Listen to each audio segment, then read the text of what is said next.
Picture yourself standing at the edge of the world. The ground beneath your feet suddenly gives way to an unreachable line of light that stretches across the sky, the horizon. You lean forward, mind brimming with hope, believing that just one more step will bring you there. You launch into a run, heart pounding, every limb burning with purpose. Yet no matter how fast you sprint, the horizon drifts away, as if mocking your desire. Why do you chase it? Because the horizon is more than a boundary. It is a promise. A promise that tomorrow will be different, that life will change when you finally arrive. That sense of possibility drives you forward, but it also traps you in a loop of endless pursuit. Each step toward fulfillment pushes the line further. You're left suspended between anticipation and disappointment, addicted to the thrill of the chase, even as it eludes you. You chase the horizon because you believe a rival will deliver meaning. Yet, as long as there is a horizon, you can never settle. You trade the present for an illusion of a perfect future, sacrificing moments that slip through your fingers. Every sunset you pursue becomes tomorrow's regret because the horizon demands your attention, but never your arrival. You learn to live in a perpetual state of longing, carried by desire. It fascinates you that you remain combatively hopeful, even when hope itself is a mirage. The horizon both beckons and taunts. It offers the promise of completion while ensuring you cannot complete. In this paradox lies your fascination with the chase. You feel alive in pursuit. The surge of anticipation surges through your veins, numbing the pain of uncertainty and weaving a drug out of your own yearning for the unattainable. Look around at your own life. You set goals, chase promotions, plan vacations, search for the next big thrill. You think reaching each milestone will bring a lasting high. But once you arrive, the satisfaction fades. A new line appears on the horizon, imperceptible at first, then screaming for your attention. You become a perpetual pilgrim, never at rest, always falling short of a destination that recedes as you advance. This chase masquerades as growth. You celebrate each conquered peak, each crossed finish line, but the horizon remains unyielding. Achievement becomes a stepping stone, not a resting place. The very act of winning ensures you must strive again. You habituate to your success, and the horizon shifts. You're trapped in a cycle of momentary victories, followed by deeper longing. What if the chase itself is the only thing you can ever own? And yet, the chase defines you. It shapes your identity. You cling to the idea of progress as proof of worth. You fear standing still, believing stillness means failure. So you run faster, you chase harder. You ignore the weariness in your bones. The fear that maybe without the chase there is no you. The horizon becomes your mirror, reflecting your relentless drive back at you, revealing both strength and emptiness. In truth, the horizon exists only in your mind. It is a constructed line, an abstraction born from desire. Yet that abstraction wields power. It propels economies, fuels revolutions, and shapes cultural narratives. Humanity collectively chases the horizon, progress, utopia, enlightenment, always believing the next moment will hold transcendence. But when tomorrow arrives, the horizon simply retreats, and history repeats. We chase, we believe we arrive nowhere, and we chase again. You might believe escape lies in reaching the horizon, but that is the deception. There is no final goal, no secret place of ultimate satisfaction. Escape lies in recognizing the paradox of your pursuit and stepping off the treadmill of desire. But stepping off terrifies you. You risk losing purpose, identity, the very fuel you depend on. The horizon traps you, but it also defines you. Release it, and you face the void. But here's the cruel revelation. The horizon is both trap and guide, prison and promise. Without its distance, you face the mundane contours of your existence, the messy, the flawed, the terrifyingly real. You cling to the chase to avoid confronting life unfiltered. The horizon fuels your denial of reality, while reality fuels your need for the horizon. Imagine finally daring to step onto the horizon itself, only to discover it dissolves under your feet. You fall into uncertainty, naked exposure to what is. No comfort of pursuit, no promise of tomorrow, just the raw ground of now. It is terrifying and liberating. The paradox reveals that release and entrapment share the same path. Chasing the horizon and touching nothing is the only way to see everything. So you chase the horizon because it is both illusion and essential truth. Because without it, the world shrinks to familiar patterns and dulls stagnation. Because the paradox of pursuit awakens your senses, stokes your imagination, and stains your soul with the bittersweet tension between hope and despair. The chase is the canvas on which you paint the story of your life, a story that exists only in the motion of your longing. And now, as you stand once more at the edge, you know that chasing the horizon is both a curse and a gift. It condemns you to perpetual yearning, but it grants you the miracle of possibility. Your very breath becomes a testament to the journey, not the destination. You are defined by your chase, made real by your pursuit, and alive only in the space between here and what lies forever beyond. But what happens when you stop chasing and instead find yourself holding the paradox itself? A weight rests in your hands that cannot be measured. You hold two truths so opposed they tear at your sense of reality. They tug in opposite directions, but both pull with equal force. This is the contradiction you carry, like a living secret, pressed against your bones. Picture a key that locks and unlocks the same door. Turn it one way, the latch snaps tight. Turn it again, the barrier falls away. The same action produces opposite outcomes. This is no trick of mechanics. It is the essence of every choice you make. It is the paradox. Your mind recoils from such loops because they defy neat answers. You crave clarity, a single path forward. How do you choose when each possibility feels equally compelling?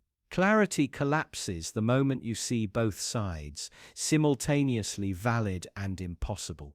You feel the tension flicker in your chest, the pulse of doubt that both frees and traps you. In physics, particles dance as waves until you look. Then they collapse into points, defined and distinct. Until you observe, they remain both, alive and dead, solid and elusive. The world itself mocks your demand for certainty, whispering that everything you know might be two things at once. Even language betrays you. This sentence is false. If it is true, then it must be false. If false, then true. It spins you around until you lose your bearings. You see how even words fold back on themselves, refusing to settle, leaving you stranded in the eye of the contradiction. Love is a paradox too. You crave closeness, yet fear the vulnerability it demands. How can desire and dread coexist so tightly? You hold someone's heart in both gentle and furious hands, longing to protect and terrified you might break them. You see their beauty and their flaws, each feeding the other, inseparable in your mind. On some nights, you embrace their memory with comfort. On others, you curse yourself for belonging so deeply. You oscillate between gratitude and regret, like a pendulum with no anchor. Each swing reminds you that the same emotion can carry tenderness and terror in a single breath. Quantum mechanics or human emotion, the lesson is the same. Reality refuses simplicity. You exist as neither particle nor wave, but as both, neither alone nor part of the whole, yet intrinsically tied to all that is. You are observer and observed, creator and creation, forever dancing between roles. Every time you think you understand who you are, something shifts. You find a new border, dissolving, revealing another facet of yourself that contradicts what came before. You cling to identity as if to a lifeline, but it slips through your fingers the moment you try to grasp it fully. Morality holds a mirror to the same dilemma. You believe in kindness, yet you understand cruelty. You champion justice, but you know how to betray it. You stand at the crossroads of good and evil, both roads open, both roads familiar. You hold your own capacity to heal and to harm. Your survival depends on certainty, yet your growth demands doubt. You resist change out of fear, even as you hunger for something beyond your current self. You bury questions to feel safe, while deep inside, those questions gnaw until you can no longer ignore them. Every belief you hold carries its own shadow. Faith whispers hope, but fear lurks beneath. Confidence fuels your steps, but arrogance stalks close behind. You cradle conviction like a shield, unaware that it also blinds you to everything beyond its edge. In the marketplace of ideas, you grant value to opposing truths. You grant too much power to one side and too little to the other. You become hostage to whichever truth you worship. And yet, within that tension, you glimpse your greatest freedom. Does paradox demand resolution? It demands presence. It asks you to sit with the discomfort of two unstoppable forces pulling at your soul. It invites you to breathe into the conflict instead of fleeing it. Here lies the quiet magic. When you stop searching for the right answer, the paradox itself becomes a doorway. You step through and find a space where contradictions merge, where you can be both strong and vulnerable, certain and curious. In that space, the tightness in your chest uncoils. Your mind stretches wider than labels. You feel alive in a way that no tidy answer can provide. The paradox becomes a chorus of possibilities, not a condemnation of your confusion. This is not a tragedy of indecision. It is the heartbeat of true understanding. Life unfolds not in black or white, but in every shade between, and you hold every shade within you. You become the living paradox, the space where contradictions intertwine, grief and joy, silence and sound, creation and destruction. You hold them all because you hold the power to witness both. Holding the paradox means embracing the friction of existence. It means valuing questions as much as answers. It means trusting that meaning arises in the tension, not in the escape. You are not broken by contradiction. You are forged by it. And now, as you stand between two truths, you realize that the paradox you hold is the secret source of your strength. Soon you will realize that you are both ends of the same unbreakable line. Imagine you're standing between two mirrors, watching your reflections stretch into infinity and collapse back into a single, impossible point. You see yourself over and over, each image identical yet subtly different, shifting with every breath. There's no beginning. There's no end. There is only you, folding in on yourself, both the first echo and the final fade.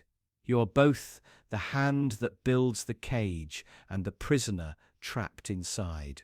You lay each brick with deliberate care, and then you pace the narrow corridors you designed.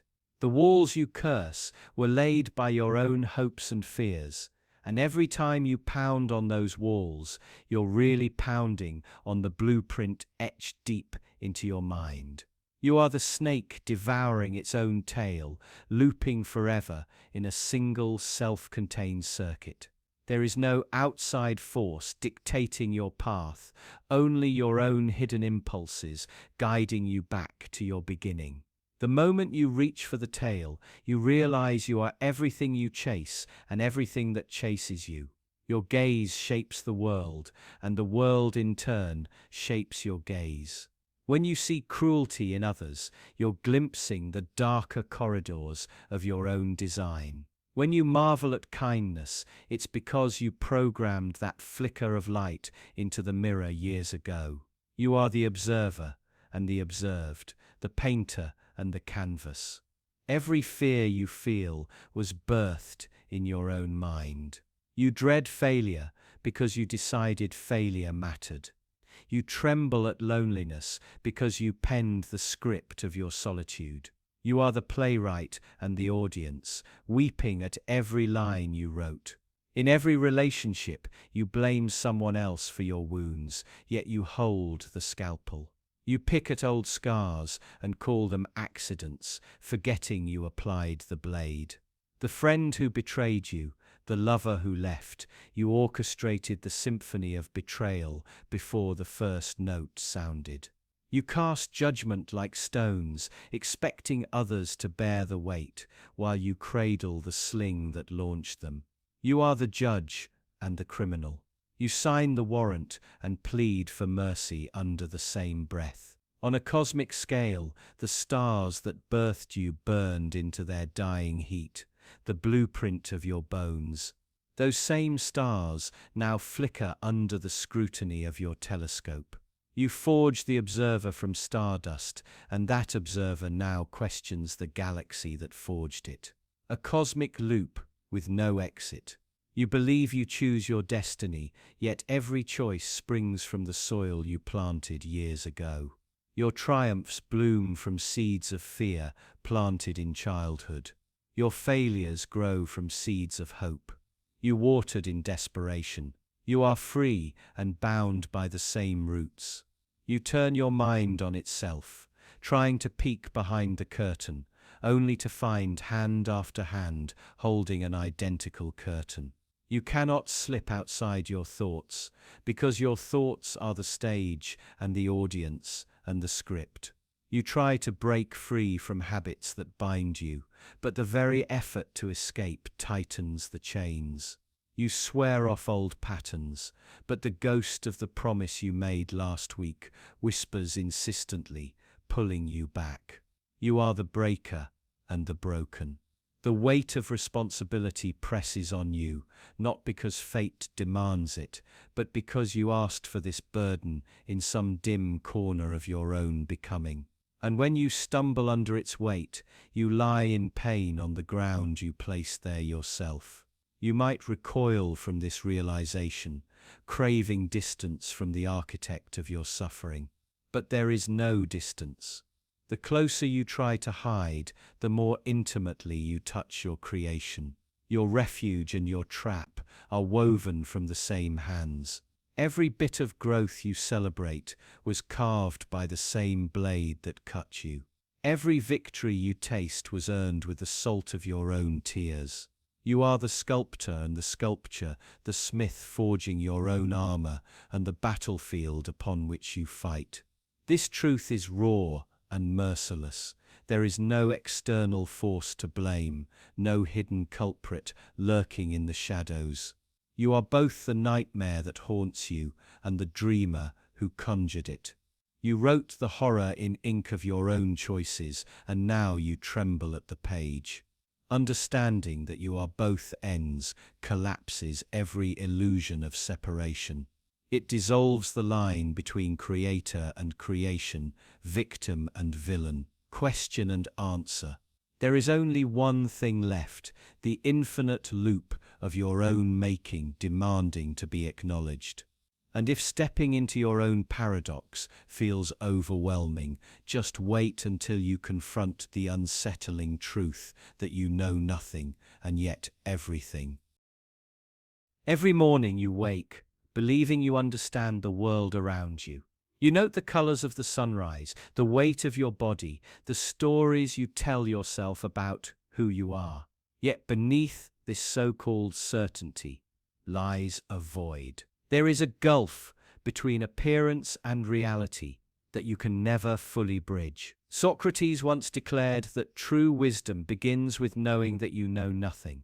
That unsettling admission reminds you of your own ignorance. You accumulate facts, ideas, and experiences, but those fragments only underscore the vast territories you've never explored. Every answer births 10 new questions, and still, inside you, there's an echo of omniscience. Your brain catalogues every sensation, every memory, every hope and fear, weaving them into a tapestry you call consciousness. It's a universe contained within your skull, both infinitely small and boundlessly vast, holding nothing yet everything that matters to you. Think of knowledge as an ocean, the surface glittering in the sun, the depths plunging into darkness. You skim the surface, confident and curious, until a rogue wave of information knocks you off balance. Then you glimpse the abyss below, endless, unknowable,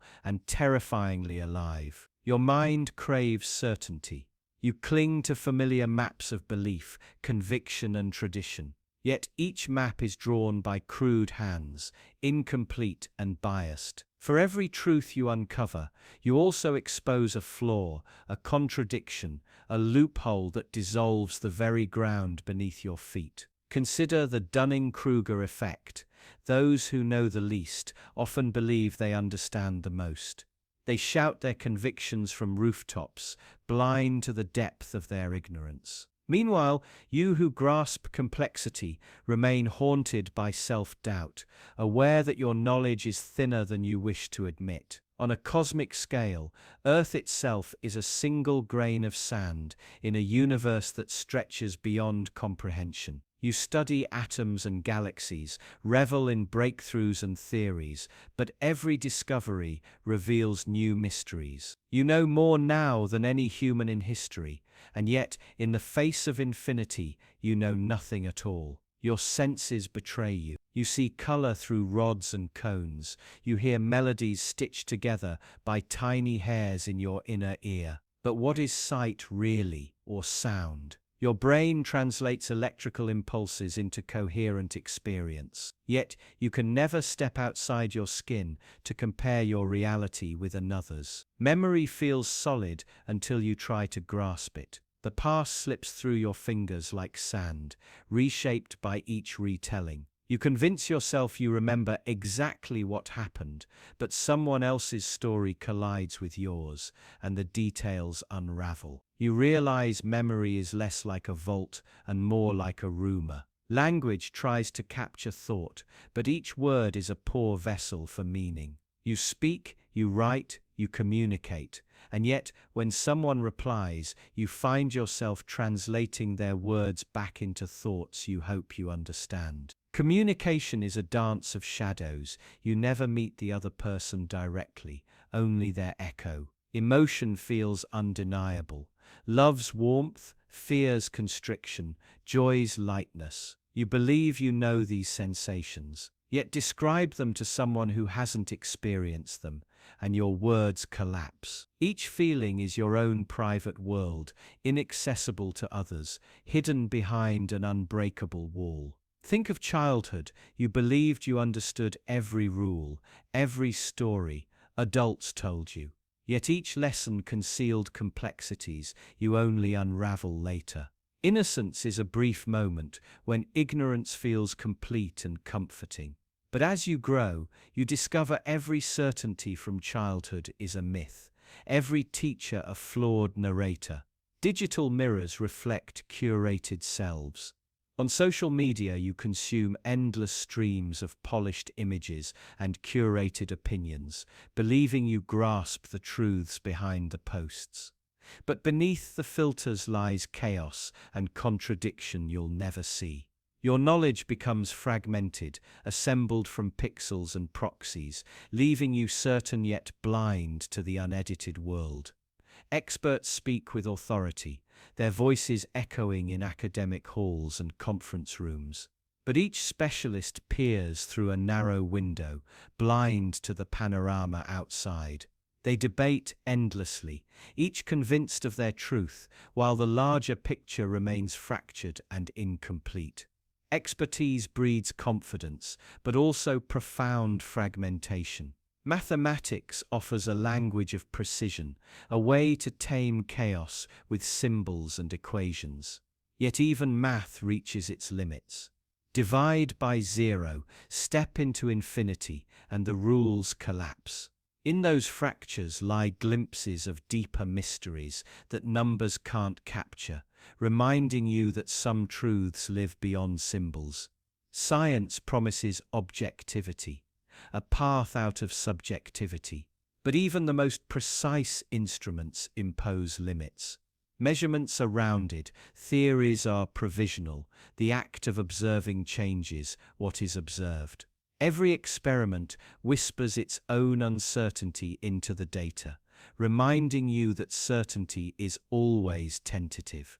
Perhaps the greatest paradox is this: you can know yourself only by claiming distance, by reflecting on your thoughts, stepping back from the whirl of perception. And yet, in doing so, you fracture yourself, observer and observed split in two. You become both subject and object, self and stranger. Your beliefs shape your reality. You filter every experience through your mental framework, constructing meaning from chaos. What you perceive is not the world itself, but a story your brain tells you. And stories can blind you to truth as easily as they illuminate it.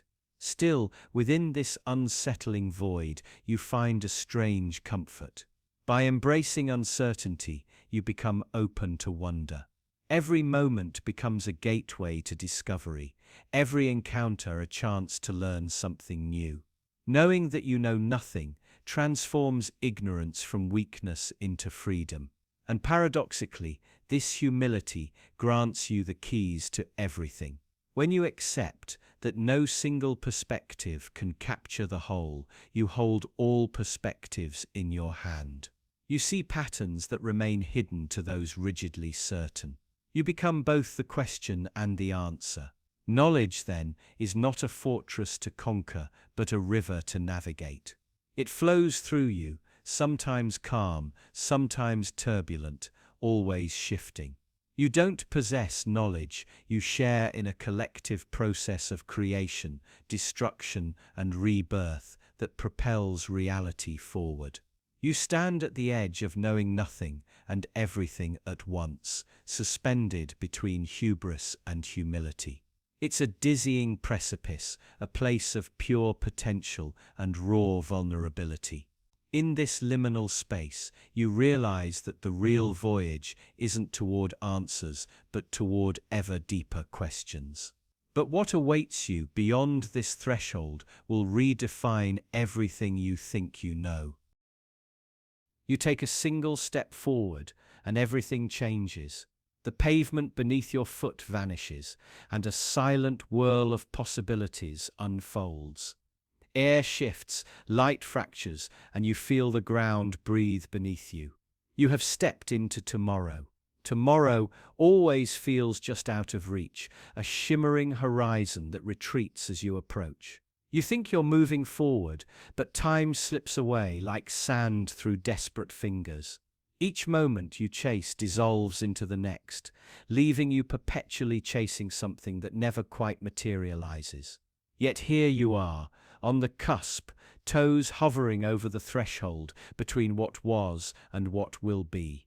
You imagine tomorrow as a solid place, as if it's a room waiting for your entrance.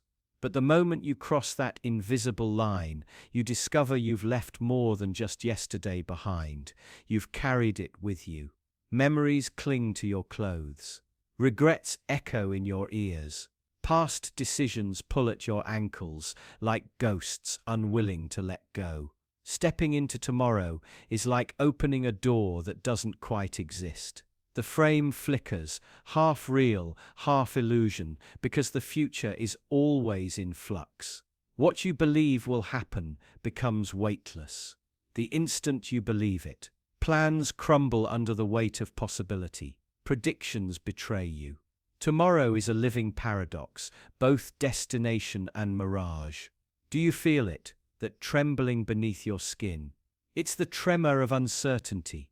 Every fiber of your being knows that tomorrow is unpredictable, uncontrollable. And yet you press on, driven by hope, by fear, by the need to outrun your own mortality. You step forward because standing still feels like surrender. Imagine, for a moment, that when you step into tomorrow, you find another you standing there, taller, older, with eyes that betray secrets you can't yet comprehend. You lock gazes, and suddenly you understand that tomorrow isn't a place you arrive at, it's a reflection of who you choose to become. But meeting yourself is terrifying because you might not recognize the person staring back. In quantum terms, tomorrow is Schrödinger's state, both dead and alive, resolved and unresolved, until you force it to collapse. But unlike a cat in a box, you cannot simply observe yourself without changing the outcome. Your very presence scribbles new lines into the script of the future. You try to outrun that paradox by planning every moment, lists, schedules, goals. You chase control, but each checkpoint you tick off births new uncertainties. Tomorrow responds with its own agenda, a silent opponent rewriting the rules. And with every page torn from your planner, tomorrow laughs in the emptiness it leaves behind. The weight of possibility presses down on your chest. Every decision becomes monumental because it carries you further into uncharted territory. Do you dare trust tomorrow? Or do you cling to today, where you know the edges, where pain and pleasure are at least familiar? But tomorrow has its own gravity. It pulls you forward, dragging your doubts along. Even if you resist, it seeps into your dreams. It tugs at your woken thoughts. Tomorrow whispers promises of redemption or threats of regret. It refuses to be ignored. And here's the cruelest twist. Every step you take toward tomorrow changes what tomorrow will be. You cannot slip into the future unchanged. You arrive altered, your presence folding into the timeline like ink spilling across clean pages. You are both traveler and catalyst. Pause, feel the paradox sinking in. You're moving, yet you're still. You're beginning, yet you're ending. Each breath carries you deeper into the unknown. The future you cross into is not a fixed endpoint, but a dynamic dance of your own making. What if tomorrow doesn't exist at all? What if it's nothing more than a mental construct designed to propel you out of bed, to give you reasons to strive and to fear? When you step into what you call tomorrow, you may find nothing but more of today, overlaid with the spectre of what you imagine. Yet you continue. That's the miracle of humanity. You press into the abyss of possibility, even when you have no map. You build rockets, pen novels, fall in love, and create art, all in pursuit of a tomorrow that remains elusive. You stumble forward, not because you know the way, but because the unknown has an irresistible pull. And perhaps that pull is not a curse, but a gift. In the tension between what was and what could be, you find creativity, hope, even purpose. Tomorrow's uncertainty becomes the canvas for your wildest dreams and your deepest fears. It's the raw material of choice. Every step into tomorrow reminds you of your power and your fragility. You are the architect of your own future, yet you are at its mercy. Every decision, every thought, every breath shapes the unseen world ahead, and that knowledge can be both exhilarating and paralyzing. Still, you rise.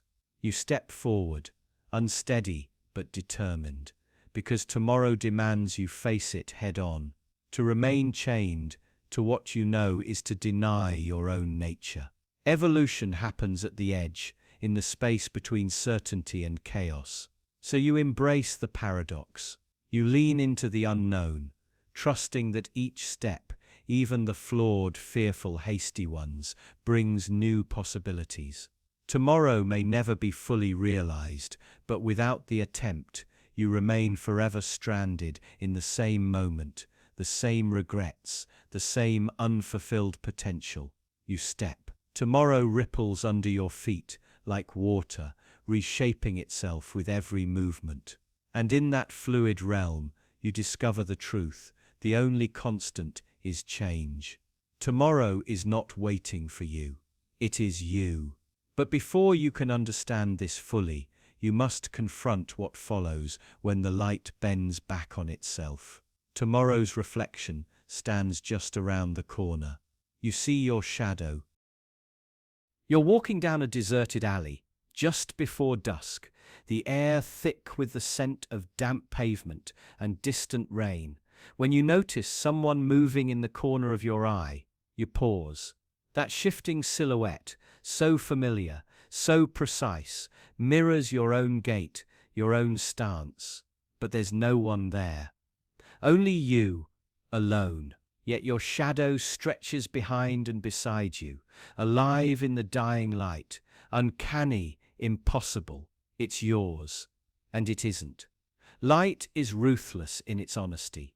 It carves out your shape, grants your body form by casting absence across concrete. Your shadow is an imprint of you, yet it is nothing but emptiness, darkness defined by the absence of light. It follows your every move, clinging to you, speaking in silent silhouette. You can't touch it, you can't argue with it. And still, it's there, insisting on its own reality. What happens when that reality begins to feel more substantial than your own skin? You can feel the hum of awareness in your chest when you realize that your shadow moves with its own will. A slight lean to the left.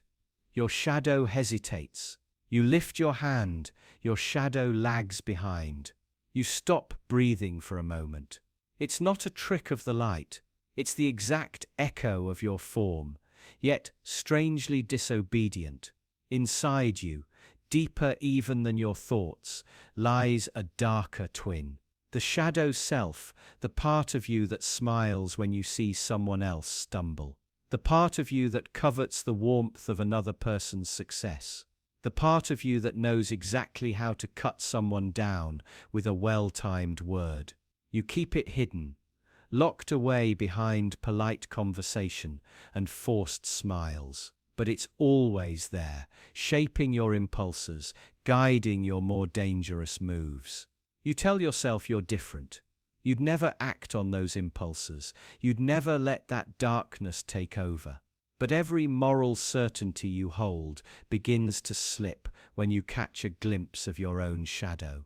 That silent companion knows your hidden desires better than you do. It doesn't lie. It doesn't pretend. It reveals the contours of your soul you spend every waking moment trying to conceal. Have you ever watched anger bloom inside you like a festering wound? Felt the hot blood of resentment rising when someone else claimed the credit you deserved? Those moments feel unique, private, but your shadow sees them all. It hears the silent screams of your envy. It traces the outlines of your guilt. It records every transgression you bury beneath polite apologies and hollow regrets. Now imagine your shadow stepping out of line. It darts forward, cutting across moonlit ground as if to lead you somewhere you've never been. You hesitate, heart hammering. What hidden path in your own mind is it pointing toward? This isn't just a dance with light and dark. It's a reckoning with the parts of you refuse to acknowledge. If you wanted to deny your darkest impulses, you'd have kept your shadow in the dark. But here it is, stark against the wall, demanding your attention. It is the residue of every choice you regret, every lie you told yourself. It is the weight of every moment you pretended to be someone you're not. You can't outrun it. You can't silence it. You can only face it. There's a cruel irony in the fact that you can't see your own face without a mirror, yet you carry your shadow everywhere, unmasked. It shows you every curve of your silhouette, every fluctuation of your posture, every secret tremor you'd rather keep hidden. In the mirror, you choose what to reveal. In the shadows, there is no choice. You are exposed. And what do you see in that exposure? Do you see courage or cowardice? Do you see kindness or cruelty? Do you see a hero or a monster you refuse to admit lives within you? Morality collapses in the liminal space between light and dark. What feels righteous under the glare of daylight becomes murky in shadowed alleys. Doubt seeps in, and the line between good and evil blurs. This is the paradox of self-awareness. The more you observe, the less certain you become. Your shadow doesn't judge you. It simply exists as evidence of who you are, absolutely unflinchingly real. It forces you to question every assumption you've ever held, every narrative you've crafted about yourself. You thought you knew your own shape. You didn't know your own shadow. And in that revelation lies your power. Confronting your shadow isn't surrender. It's the first step toward reclaiming every hidden corner of your psyche. You strip away the comforting illusions, the carefully curated self-image, and you stand bare beneath the street lamp. You see your true silhouette etched in darkness. You acknowledge it. You accept it. And only then can you begin to integrate it. Because your shadow is not your enemy. It is the raw material of your wholeness. The unspoken truths you fear are the building blocks of genuine self-understanding. Without shadow, there is no substance, no depth, no texture to your being. Without darkness, light is meaningless. You see your shadow to know your light. Watch as it stretches and shrinks with the angle of the world. Watch as it changes shape when you shift your perspective. This is the constant conversation between who you are and who you could become. Lean into that dialogue. Listen to the silent voice in the darkness. Only then will you step into a new form of clarity, one that embraces both the bright brilliance of your ideals and the shadowy edges of your true nature. You hear silent clapping as your journey deepens, heralding the paradox that follows. Picture this. You enter an empty auditorium. The stage lights glow softly, casting long shadows across the seats. The air feels still, almost sacred, as if time itself has paused. You take a breath, and silence surges in, thick and tactile, seeping into your pores. Then, without warning, it happens. Applause ripples through the emptiness, soft staccato bursts that build into a rhythm. You hear it, clear as any standing ovation, yet nowhere do hands meet. No faces rise to clap. Only the ghostly echo of celebration thrumming in your chest. Your heart leaps with a strange mix of exhilaration and confusion. Did you somehow summon this celebration? Does this invisible crowd believe you are worthy? Or is your own desire broadcasting cheers into a vacuum? Something inside you claws at the hope that it's genuine, yet logic screams that it cannot be. No living soul applauds you here, and still you crave its resonance. That silent applause becomes both sanctuary and trap, offering comfort while reminding you of how desperately you seek validation. In that moment you confront a paradox. How can you both hear and not hear? How can a sound exist without a source? This silent clapping reveals that perception is never passive. It is sculpted by your hopes and fears. When reality withholds praise, your brain fills the void with applause. You become both performer and audience, applauding in a theater of one. For a fleeting few seconds, the phantom applause feels like triumph incarnate. A wave of warmth spreads through your veins, as though you have finally broken free from doubt. Then, just as swiftly, the realization strikes. These cheers were never real. The comfort they provided evaporates, leaving behind a hollow ache. The louder the silence, the more pronounced the emptiness beneath it. Imagination offers praise, but imagination has no substance.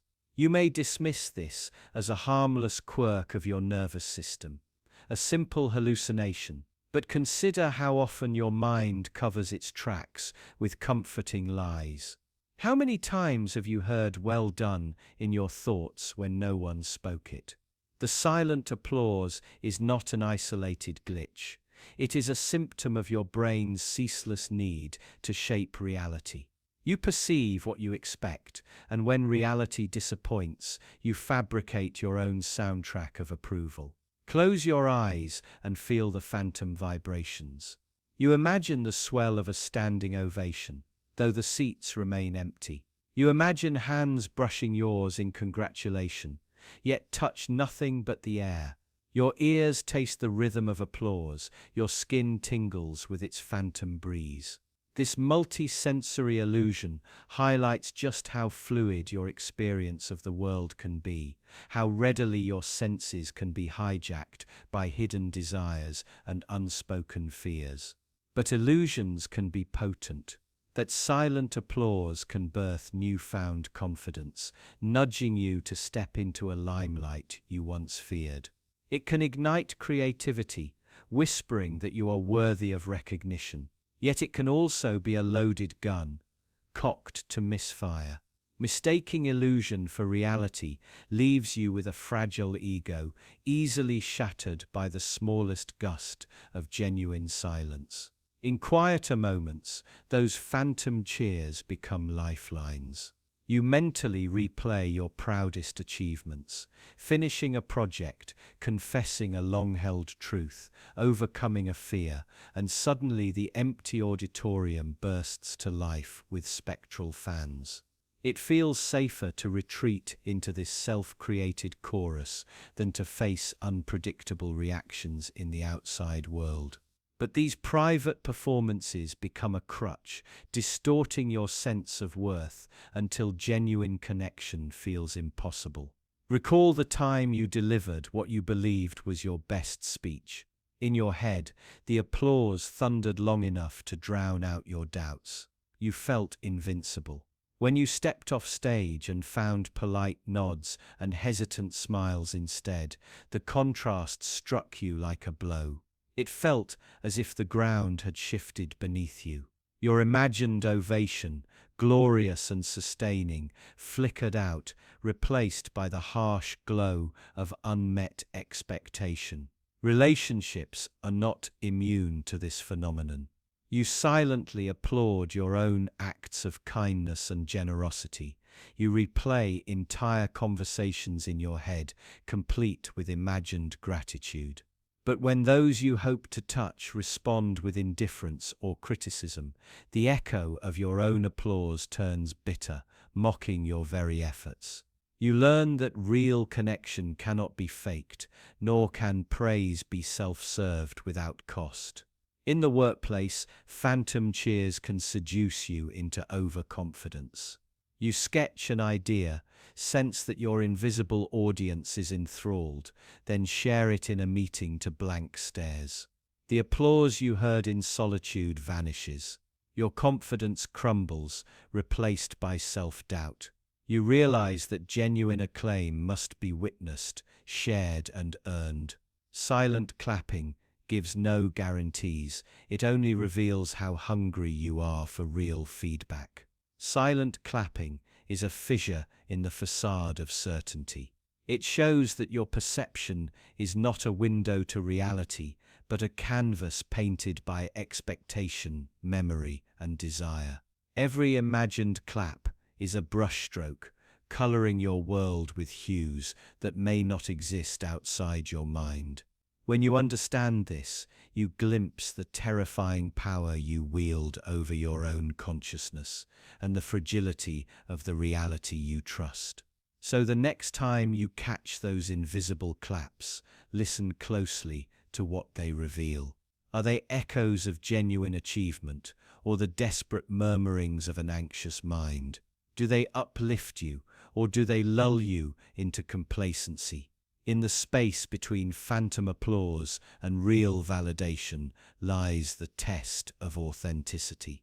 Will you chase the illusion, or step forward into the silence, ready to earn every clap? And when you finally divide by zero, you'll face the void itself, daring you to find an answer that isn't there. Have you ever stared at the symbol zero and dared to divide by it? Picture writing a fraction with zero as the divisor, expecting an answer, seeking a secret hidden within the void. In that precise moment, the foundations of mathematics tremble, logic fractures, and your mind feels the first tremor of chaos. You know this operation is forbidden, yet you push forward, craving the revelation that lies beyond the barrier of the ordinary. Numbers have always been your allies, reliable companions, obeying rules as rigid as steel. You learned early that dividing by zero is undefined, a taboo etched into textbooks and reinforced by every calculator that flashes an error. But pause and ask yourself why. Zero is simply a number. After all, the point between positive and negative. If you treat it like any other, why should it refuse to play the same game, to yield to your will? Zero is more than a mere digit. It is the symbol of emptiness, a representation of nothingness given form. It marks the absence of quantity, the quiet voids at the core of the number line. Yet, its presence looms large. Facing zero is like facing the empty spaces in your own mind, the silent gulf where every certainty dissolves. You sense the weight of nothing bearing down, a darkness that feels as substantial as the brightest star. Division is the act of sharing, a fair distribution that slices one quantity into equal parts. It is a process of clarity, of precision. But when you ask to divide by zero, you demand an infinite number of parts from nothing. You ask for something out of emptiness. You insist that infinity must reveal itself, that the universe must yield to your calculation. And in that demand, you summon a paradox that tears through explanation like a gale through thin fabric. Infinity is not a number. It is a concept that defies containment, a horizon that retreats as you approach. It devours definitions, consumes the finite, and laughs at every attempt to corral it. Trying to pin down infinity is like trying to catch the wind in a net. Yet dividing by zero pretends this is possible, whispering that maybe there is an answer hidden in the endless expanse beyond comprehension. Imagine the digits spiraling outward without end, a cyclone of numbers stretching into dimensions you cannot name. Picture yourself reaching for them, your hands trembling as you try to grasp something ungraspable. You feel vertigo, a churning in your gut, as the spiral spins faster and faster, pulling at the edges of your consciousness. Your brain resists. Yet the spiral cannot be stopped, and you find yourself drawn deeper into the abyss. Your pulse quickens, mind tangled in contradiction. You cling to logic, but the rules slip through your fingers like water. Every definition you held dear dissolves under scrutiny. Words fail to describe what you perceive. You realize that language itself, those neat symbols and agreed definitions, is insufficient. It cannot capture the dark beauty of the infinite or the silent terror of the void. This is not just an exercise in math. It is a mirror for every time you chase the impossible in life. You invest hope in projects destined to collapse. You expect love to fill every empty crevice. You try to control outcomes that slip away, no matter how tight you clutch. You divide by zero whenever you demand results where there is no substance to sustain them, finding only disappointment and fractured illusions. Infinite and undefined. These words echo in your mind like a drumbeat, a hypnotic cadence pulling you deeper into the paradox. You whisper them in the quiet moments, tasting their power, feeling them chip away at your confidence. With each repetition, the barrier grows thinner, your fear mingling with fascination, until you stand on the threshold of something both terrifying and beautiful. When you stare too long into the void, you risk letting it stare back. There is no judgment in that gaze, only indifferent truth. It invites you in, promising revelations of unfathomable scale. But once you cross the threshold, there are no walls to guide you, no familiar landmarks to orient yourself. You float in cosmic indifference, both infinitesimal and omnipotent, a flicker of awareness in a boundless sea of nothingness. This crack in your perception is unsettling, but it is also a gift. It reminds you that certainty is a fragile construct, a choice rather than an inherent truth. It beckons you to embrace questions instead of clinging to answers, to revel in mystery instead of seeking false closure. Only by accepting that some things cannot be understood can you glimpse the true wonder lurking beneath the surface of reality. And next you will meet your future self to learn whether infinity was your salvation or your downfall. You step into a quiet corridor, bathed in pale, flickering light, and before you stands a figure that feels both impossibly familiar and utterly alien. You blink. Sure, your mind is playing tricks, but the reflection in the polished floor confirms it. This person shares your face. Their eyes hold centuries of weariness, and their posture curls under the weight of untold years. You taste fear on your tongue, a sour tang that reminds you how fragile certainty really is. You want to turn and flee, but something in their gaze roots you to the spot. At first you study every detail, the way fine lines carve away at their skin, the unexpected streaks of silver threading through dark hair you remember as unbroken.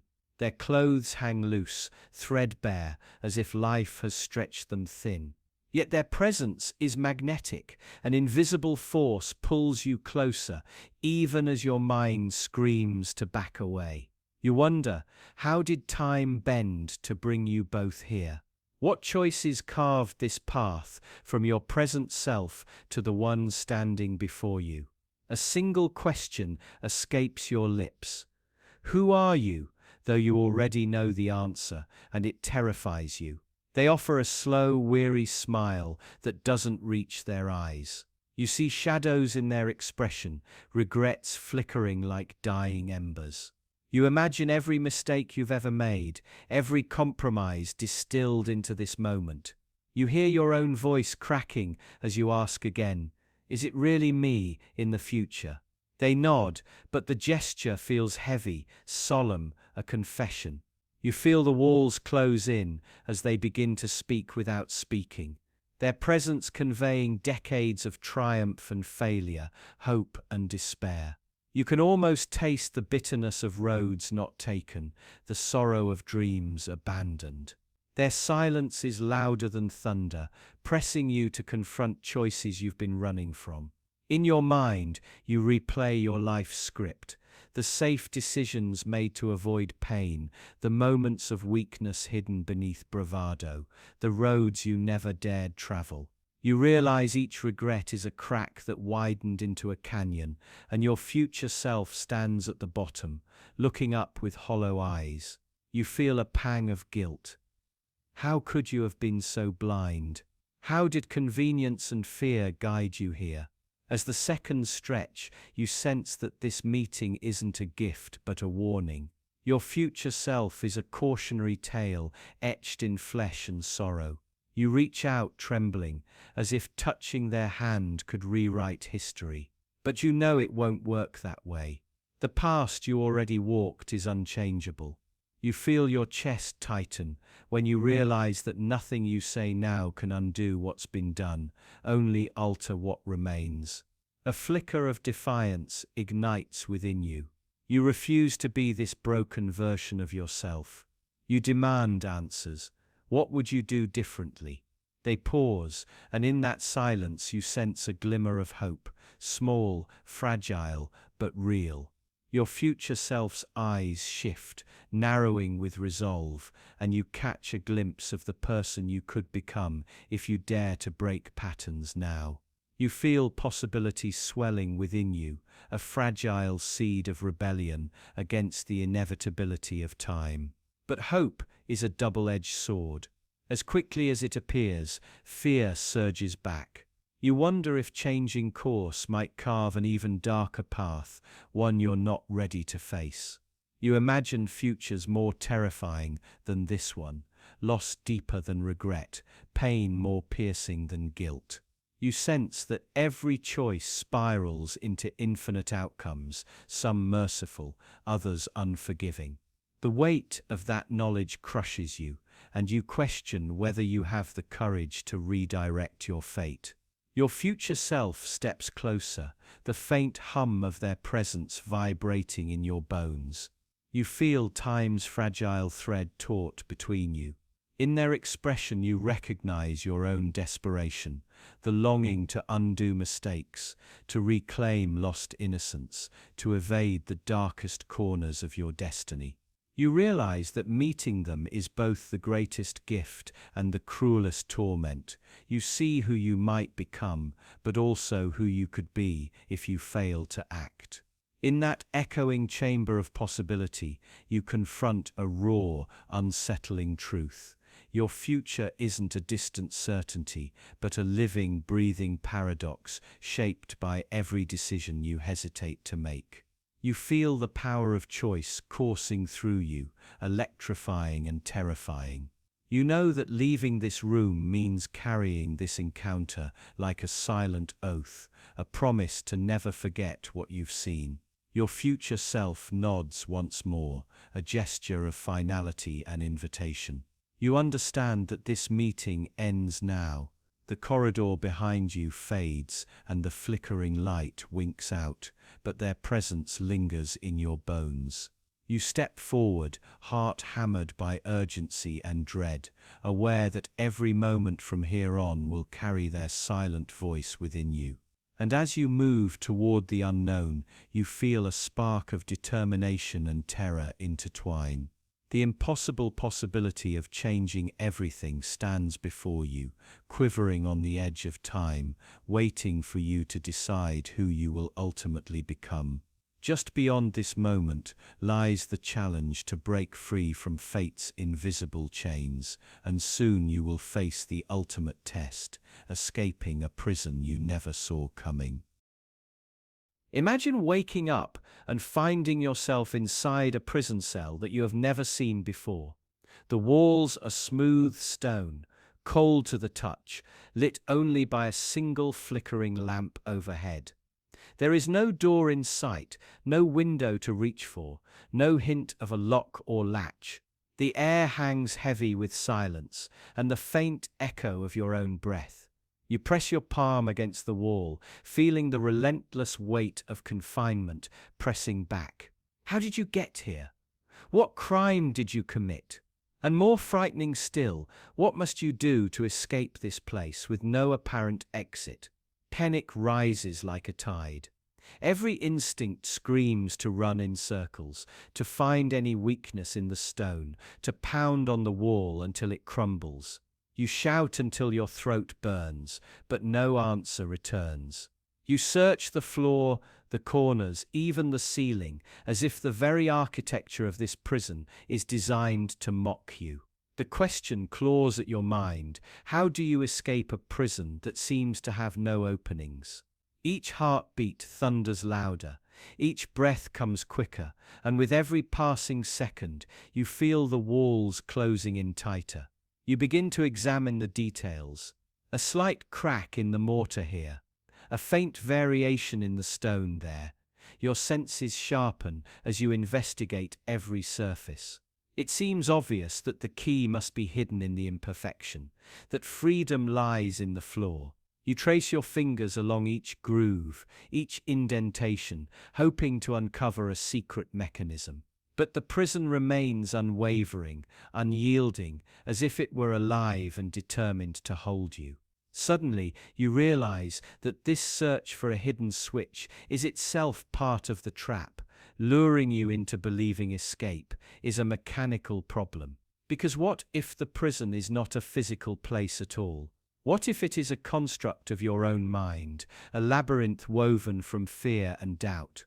You pause and consider that every panic thought, every surge of anxiety, the flicker of hopelessness, might be the very bars that keep you inside. The analogy settles in your mind, a maze of neurons firing in patterns of confinement, each belief a cell that locks you away. If this is a prison of perception, then the only way out is to change how you perceive it. Hope flickers as you shift your focus from the walls to your own thoughts. You wonder, could you reimagine the cell as open space? You close your eyes and picture the walls dissolving under your gaze, the stone melting into air. For a moment, your mind feels light, unburdened by the weight of imprisonment. And just as you begin to believe, doubt crashes back. Perhaps this too is a mirage, a cruel trick. Is escape a genuine possibility, or merely another illusion conjured to give you false hope? The tension between faith and skepticism becomes a battle within. Your world begins to warp. You wipe sweat from your brow, inhale deeply, and push against your own expectation of boundaries. Like an explorer mapping unknown terrain, you chart the contours of your fear, the fissures of belief. And as you do, you sense something shifting. The cell that once felt impenetrable begins to wobble at the edges. The air around you seems to thrum with possibility. Yet every time you reach for an imagined exit, it retreats, reshaping itself to confine you still. The paradox tightens. Your freedom depends on imagining reality differently, yet that very imagination is what imprisons you. You feel the weight of contradiction pressing on your temples. You pace, turning corners that lead nowhere, pressing on walls that ripple like water when touched. You realize that every movement you make, every thought you entertain, is anticipated by this prison. It is alive with your expectations, feeding on them, molding itself to your mind. The designer of this trap is not external, it is you, or rather the part of you that fears the unknown, that demands proof, that clings to old beliefs. To escape, you must outwit yourself. The turning point arrives when you stop looking outward for doors and start looking inward for keys. You quiet the relentless monologue in your head, that voice narrating your failure, predicting your doom. In that silence, you hear another whisper, a possibility you hadn't considered. You begin to question every assumption you hold about walls, about freedom, about yourself. Each question loosens a stone, each doubt disarms a bar. You realize that the lock you seek is not on the door, but on your mind. And in the moment you accept that, something remarkable happens. The cell dissolves, not with a crash or a roar, but with a gentle unfolding, like dawn breaking across a horizon you never knew existed. The stone becomes dust. The lamp's flicker transforms into warm light that surrounds you. You step out onto ground that feels infinite, the cool air washing over you. For the first time, you feel unbound, unshackled, not by force, but by a transformation of perception. You stand alone in vast openness, trembling with the enormity of your own liberation. And yet, even this freedom carries its own weight, because escaping one prison only reveals the walls of the next. Freedom is not a final destination, but a series of ever-changing horizons. You might have left behind that cell of stone, but how many other prisons, fear of failure, of judgment, of uncertainty await your discovery. Every belief can become a wall, every comfort a cell. And now, with the taste of true escape on your tongue, you realize the journey has only just begun. Freedom is not the absence of walls, but the courage to see that they were never there in the first place. Prepare yourself to follow backwards paths, where each step against the flow will uncover doors you never knew existed. You think you're chasing progress, that every decision, every step is moving you closer to something better, success, peace, truth. But what if you've been walking backwards this whole time? What if the path you're following doesn't lead forward, but loops endlessly behind you, folding in on itself like a Möbius strip? That's the paradox of the backwards path. You feel like you're advancing, but each choice is actually reinforcing the conditions you thought you were escaping. Like trying to escape a maze by running faster when the walls rearrange themselves with every step. Consider ambition. You strive for success, thinking it will bring you fulfillment. But in chasing it, you construct a life so full of pressure, comparison, and fear that the very feeling you are after gets buried. The harder you run, the further you drift from what you are running toward. You follow a backwards path, or love. You seek it for connection, for belonging. But your fear of rejection makes you perform, hide, control. You become less vulnerable, more strategic. And slowly, the mask you wear to win love becomes the barrier that keeps it out. You follow a backwards path. Even truth becomes twisted. You dig for answers to find certainty. But the deeper you dig, the more complex things get. Certainty fades into probabilities. Questions multiply. You wanted clarity, but ended up with chaos. Every discovery leads not to resolution, but to more confusion. The closer you get to understanding, the more you realize how much you'll never know. This is the path of Zeno's paradox. You keep halving the distance, getting infinitely closer, but never actually arriving. The finish line recedes with every step. You don't fail because you're not trying. You fail because the game itself is rigged. The structure of the pursuit guarantees its own failure. It's not just philosophy, it's psychology. Ever try to relax by telling yourself to stop thinking? The more you demand stillness, the louder your mind becomes. The intention to control your thoughts creates more noise. You become the source of the storm you're trying to escape. That's the nature of backwards paths. They dress up as solutions, but they're really traps. Self-reinforcing loops. Feedback systems where the output becomes the next input. Where effort doesn't liberate you. It tightens the knot. And the worst part, these paths feel right. They feel logical, intuitive. You're praised for walking them, encouraged to keep going. But progress built on these paths isn't real. It's a treadmill painted like a highway. So what do you do when forward is actually backwards? The answer isn't to turn around, it's to get off the path entirely. To stop mistaking movement for progress. To stop mistaking intention for outcome. To realize that sometimes the only way forward is to stop chasing. It's unsettling. It violates everything you've been taught about effort, growth, and achievement. But it's the only way to break the loop, because some paths weren't made to be followed, they were made to be questioned. And when you finally do, you realize you were never lost. You were just walking in a mirror world where everything real was inverted. And once you see that, the impossible begins to make sense. But what happens when you're no longer just following paths? You're trying to carry an infinite number of them, all at once. There's a table, a single, ordinary table, and on it sits a stack of books, one on top of the other, but they aren't stacked normally. Each book juts out just a little farther than the one beneath it. You place the first, then the second, a bit farther out. then a third, and a fourth.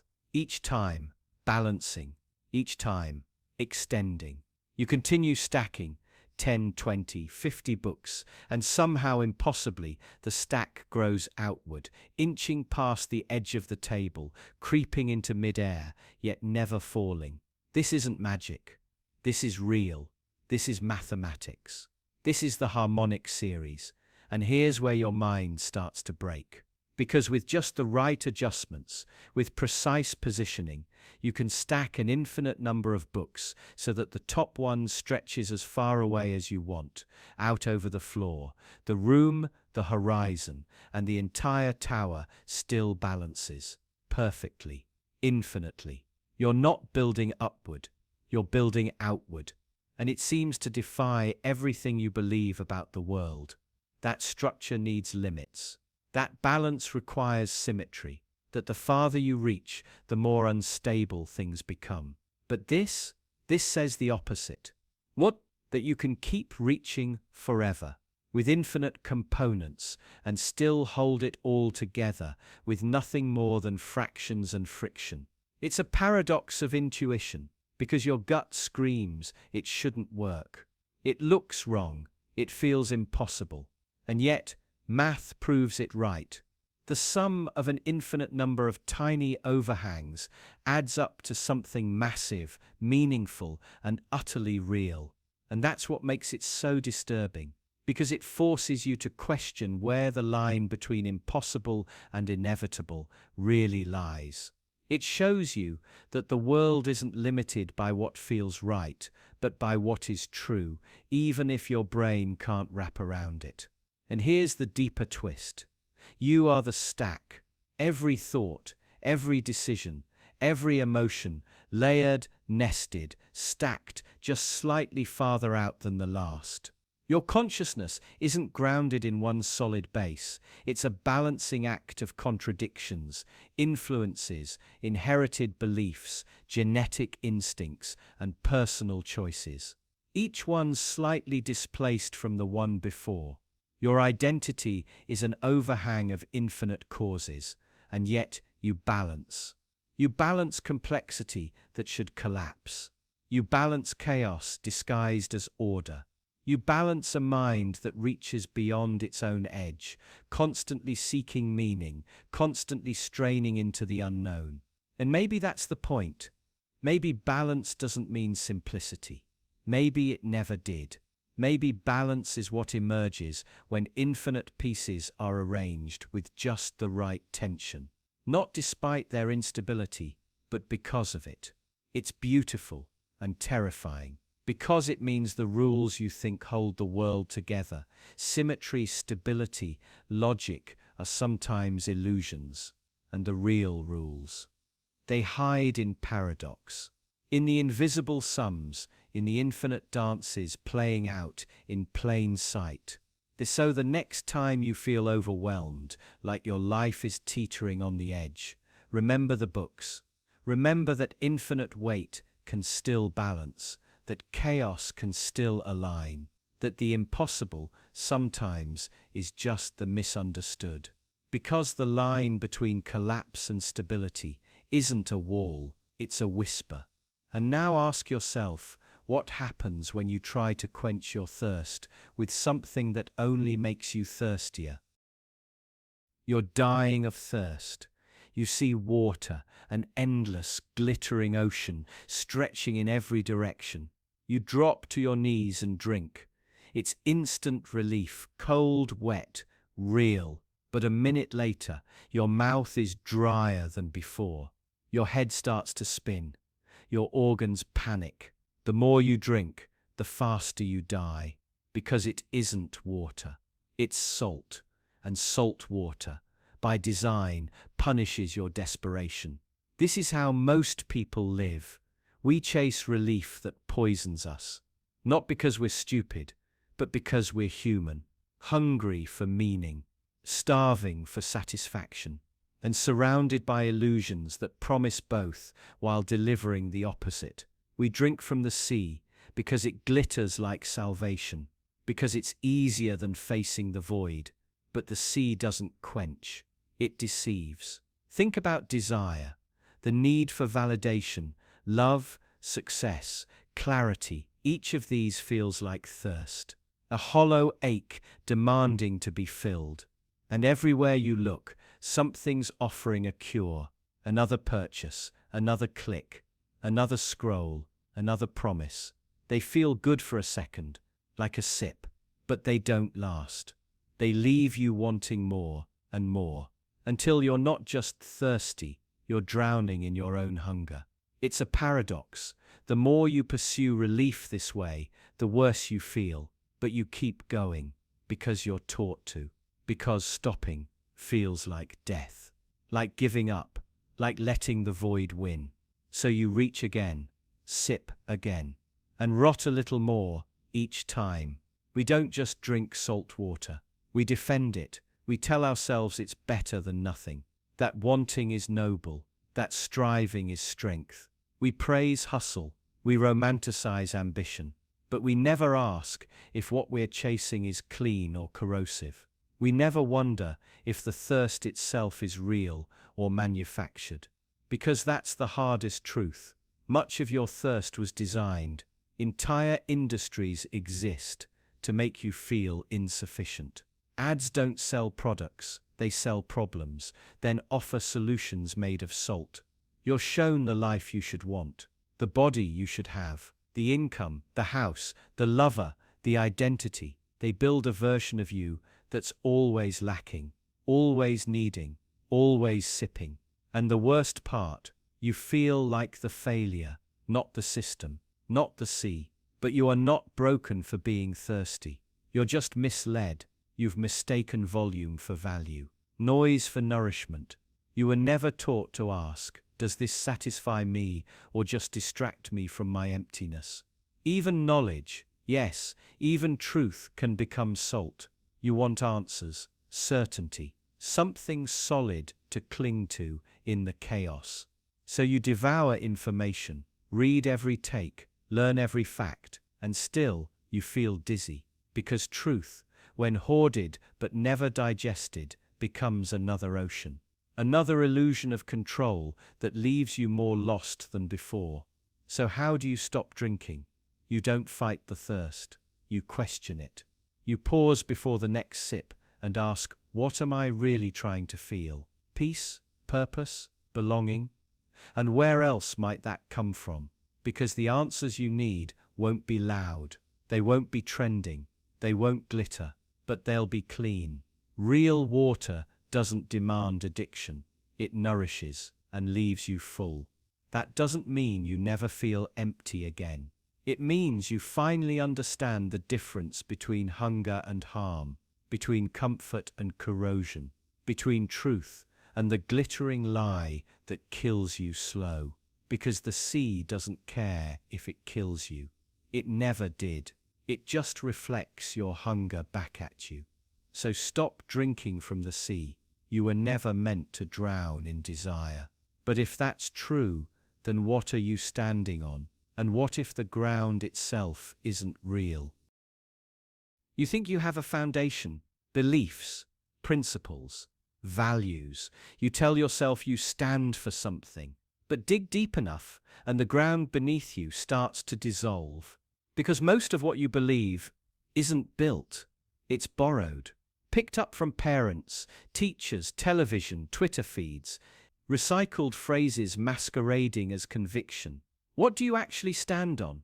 You think your worldview is solid, logical, rational, but try tracing it. Watch what happens when you question your deepest assumptions. What is good? What is evil? What is you? These concepts seem stable until you try to define them. Then they bend, twist, collapse into contradictions. You say you believe in truth, but whose truth? Yours, theirs, objective truth. Can you even prove one exists without assuming it does?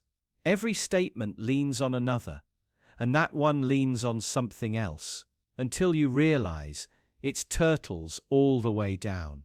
Belief balancing on belief, all the way to nowhere. You say, I know what I am. But do you? You're not the same person you were 5 years ago. You're not even the same collection of cells. Your memories are flawed. Your thoughts shift. Your moods rewrite your morals on the fly. So what exactly are you standing on? A snapshot of a mind that's constantly changing. You say, I believe in justice. But what happens when justice for one person means injustice for another? You say, I believe in love, until love asks you to betray yourself. You say, I believe in freedom, until someone uses their freedom to destroy yours. Every belief, when pushed far enough, breaks itself apart. And yet you keep standing. Not because your foundation is strong, but because you don't want to admit it isn't there. You live in houses made of assumptions and refuse to check if the walls are real. Because what happens if they're not? If everything you've built your identity on is just a mirage, you start to understand why people cling so tightly to ideology. It gives the illusion of solid ground. It says, here, stand here. Everything makes sense here. But even ideologies contradict themselves. They promise truth, then manipulate facts. They promise unity, then breed division. They offer clarity, but only if you don't look too closely. And the moment you question them, you're not seen as curious, you're seen as dangerous. So instead, you perform stability. You adopt pre-packaged opinions. You repeat slogans. You participate in groupthink, because it feels like standing. But deep down, something nags at you. A quiet whisper that says, none of this is real, and you can't silence it. You try, but it comes back stronger in the silence, louder in the dark, and maybe you tell yourself that's just doubt, that everyone has it, that it doesn't mean anything. But what if it does? What if the voice isn't the enemy? It's the only honest part of you left. Because once you accept that you stand on nothing, something strange happens. You're free, not comfortable, not safe, but free, no longer bound to beliefs you never chose, no longer pretending certainty where there is none. You begin building, not on dogma, but on awareness, on curiosity, on the courage to say, I don't know. And that is a terrifying kind of power. Most people won't go there. They'll keep standing on illusions, keep defending sandcastles like they're fortresses, because it's easier to be wrong with others than uncertain alone. But those who dare to look down, who dare to see the void beneath their feet, those people are dangerous, because they're not anchored by lies. They are light, fluid, adaptive. They can question everything, rebuild anything, burn it all down, and start again, because they've already made peace with the ground being gone. And once you've done that, no one can control you. So look down, feel the emptiness under your feet. Let it terrify you, let it free you. You've been told your whole life that standing on nothing is a curse. But what if it's a beginning? And what if the next truth doesn't need to be spoken at all? You think communication is about language. Words spoken out loud, typed into texts, written in journals, but most of what you say, most of what you truly say, happens without a single word. You're always speaking, even when you're silent. It starts with your eyes, the way they widen when you're caught off guard, the twitch when you're lying, the way they linger too long or dart too fast. Your gaze tells stories your mouth hasn't yet rehearsed. It leaks truths you thought you'd hidden. And then there's your body, the subtle shifts in posture when you feel inferior, the way your arms cross when you're defensive, the tension in your shoulders, the twitch of your jaw, the tilt of your head, all of it is dialogue. You are constantly broadcasting what you're afraid to admit. But here's the paradox. The more you try to control your image, the louder the unspoken becomes. Because the unconscious doesn't follow scripts. You can fake a smile, but your micro-expressions still speak grief. You can laugh on cue, but your timing reveals detachment. You say, I'm fine, but your breathing betrays the panic. You are a walking contradiction. The words you say are often a cover. The real conversation happens in the background, between heartbeats, in the pause between one breath and the next, and other people sense it. Even if they don't realize it, there's a kind of resonance that occurs when what's unspoken clashes with what's said, an instinctive discomfort. They feel it in their stomachs, they read your soul, not your script, and you do it too. Think about how many times you felt someone's energy shift before they even opened their mouth. The moment a room changes, when someone enters it, the weight of unsaid resentment, the electricity of unexpressed desire. These are not metaphors, they are languages, spoken in tone, in presence, in vibration. What's strange is how you often hear the loudest screams in absolute silence. The partner who won't look you in the eye anymore. The friend who suddenly avoids physical contact. The parent whose smile feels robotic. No fight, no accusations. Just a quiet symphony of withdrawal, discomfort, and loss. You hear it, you just pretend not to. Because decoding the unspoken is uncomfortable. It requires vulnerability, a willingness to interpret not just others, but yourself.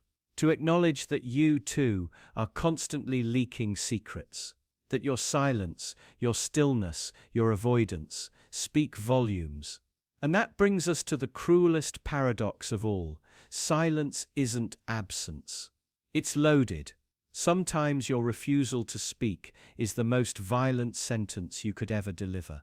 Sometimes silence is protection. Sometimes it's punishment. And sometimes it's just fear. But the deeper question is, what are you saying without realizing it? You shake your head at manipulation while using tone to guilt someone. You speak of openness while your body closes off. You declare trust while avoiding eye contact. You offer love while stiffening at touch. The conflict between your words and your presence fractures trust, creates confusion, births resentment. And still, you think you're being clear. But you're not. Because clarity doesn't live in language, it lives in alignment. When what you feel, say, and do are unified, most people never achieve it.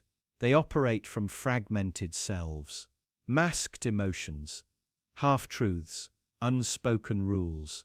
And yet you crave to be seen, to be heard, to be understood. But you won't be until you speak with your whole self. Until your words stop contradicting your actions. Until your tone reflects your intent. Until your silence says what you mean, not what you fear. You think you're being quiet when you're not. You think you're hiding when you're radiating signals, louder than any scream. You think your silence is neutral. It's not. It's everything. Because, in the end, your most powerful language isn't verbal at all. It's presence, alignment, the unshakable coherence between what you believe and what you embody. But what happens when your presence isn't just a reflection, but a reaction? What if everything you are is building the very thing you claim to resist? What if the person you despise the most was born because of you? Not in some metaphysical, magical sense, but in a brutally psychological, paradoxical way. What if your deepest convictions, your strongest beliefs, the very things that shape your identity, are exactly what created their opposite? Think of the activist so radicalized by injustice, they breed extremism in return. The pacifist whose refusal to fight invites violence to spread unchecked. The parent who's so obsessed with protecting their child from harm, they raise someone afraid of everything. The more passionately you stand for something, the more you polarize those around you. And in that polarization, you summon resistance. The stronger your stance, the more visible your silhouette becomes, and the easier it is to aim at. That's the paradox. Your certainty is a mirror, and that mirror doesn't just reflect you, it inverts you. Every ideological fortress becomes a prison. Every moral crusade creates a reaction. And eventually, the opposition you despise starts to sound a lot like you. They use the same tools, the same language, the same conviction, just pointed in the opposite direction. This isn't hypothetical. History is saturated with this feedback loop. Look at revolutions. The oppressed overthrow the oppressors, only to become what they once hated. The structure changes, the uniforms change, but the power dynamic, control, fear, censorship, it all creeps back in. Because the energy required to destroy an enemy often transforms you into them. You become rigid, absolute, intolerant of dissent. You justify cruelty in the name of justice. And soon, you're punishing others for the very sins you once condemned. You can't see it, of course, because in your mind, you're still the hero, still on the right side. But the people looking at you, they see something else entirely. They see the thing they must now fight, and they will fight, because you've become their opposite, just as they became yours, not out of malice, but out of necessity. You made them necessary, even in the most intimate relationships. This pattern plays out. The controlling partner creates the rebellious one. The absent father builds the needy son. The overbearing mother breeds the distant daughter. Roles get assigned, scripts get written, and the more you try to force someone into a mold, the more they twist into its antithesis. You don't even need power to trigger this. Just presence. Just passion, just a belief so strong, it pushes against the world, and the world pushes back. This is the secret symmetry of opposition. You don't just attract what you resist, you construct it, you shape it, feed it, refine it, and then you become terrified of what you've made. It's tempting to think the answer is moderation, compromise, but even that can provoke extremes. A moderate voice in a radical climate gets drowned out, rejected by both sides as cowardly or fake. In a polarized world, neutrality itself becomes a threat. So no matter where you stand, someone is forming in your shadow, built by your presence, defined by your absence. And maybe the scariest part, they need you as much as you need them. Without an opposite, your identity collapses. What's a rebel without tyranny? What's a savior without sinners? What's a belief system without blasphemy? You cling to them because they prove you're real, but that proof comes at a price. Because the harder you try to eliminate your opposite, the more you become it. Every time you silence them, you adopt their methods. Every time you mock them, you sound more like them. And eventually you look in the mirror and wonder, who started this? Who's really to blame? The answer is never simple. It's not just you, but it's not you. You create your opposite.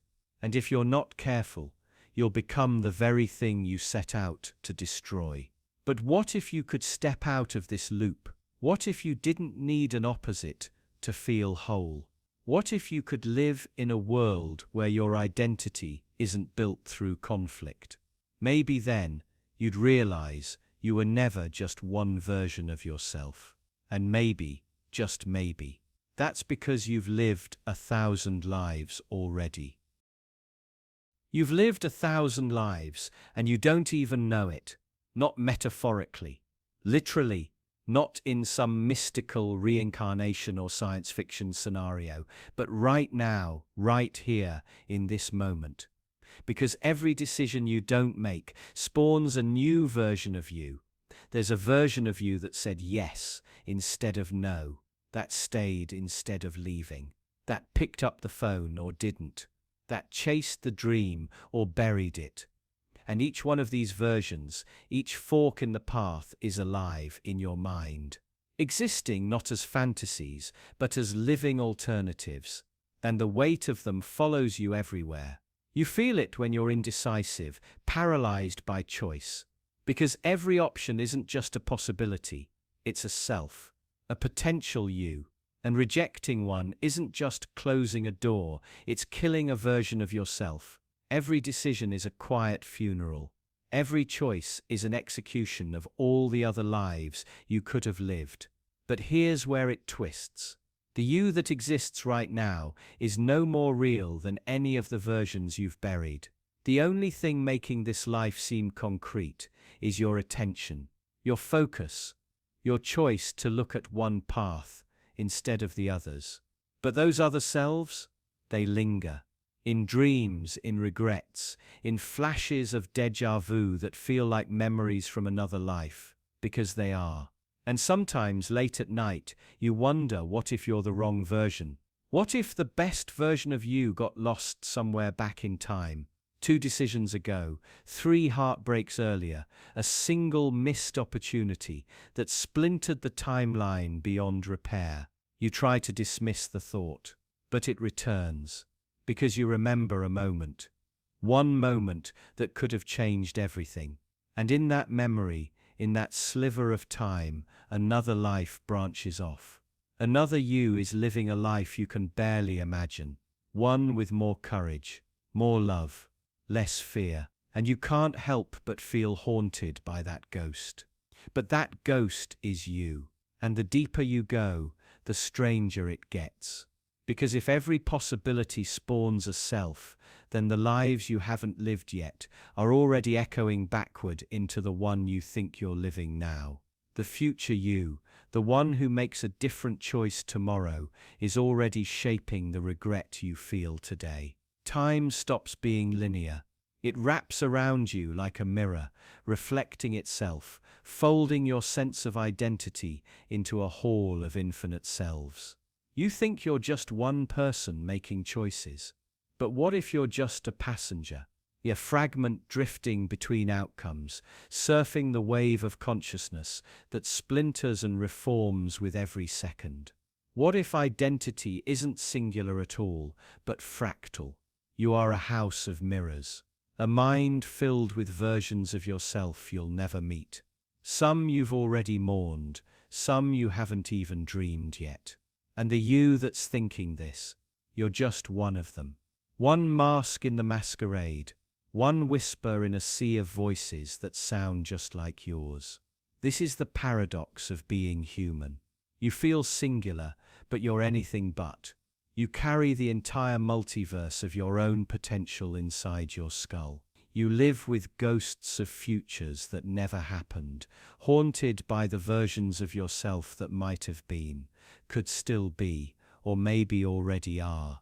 And still you try to move forward.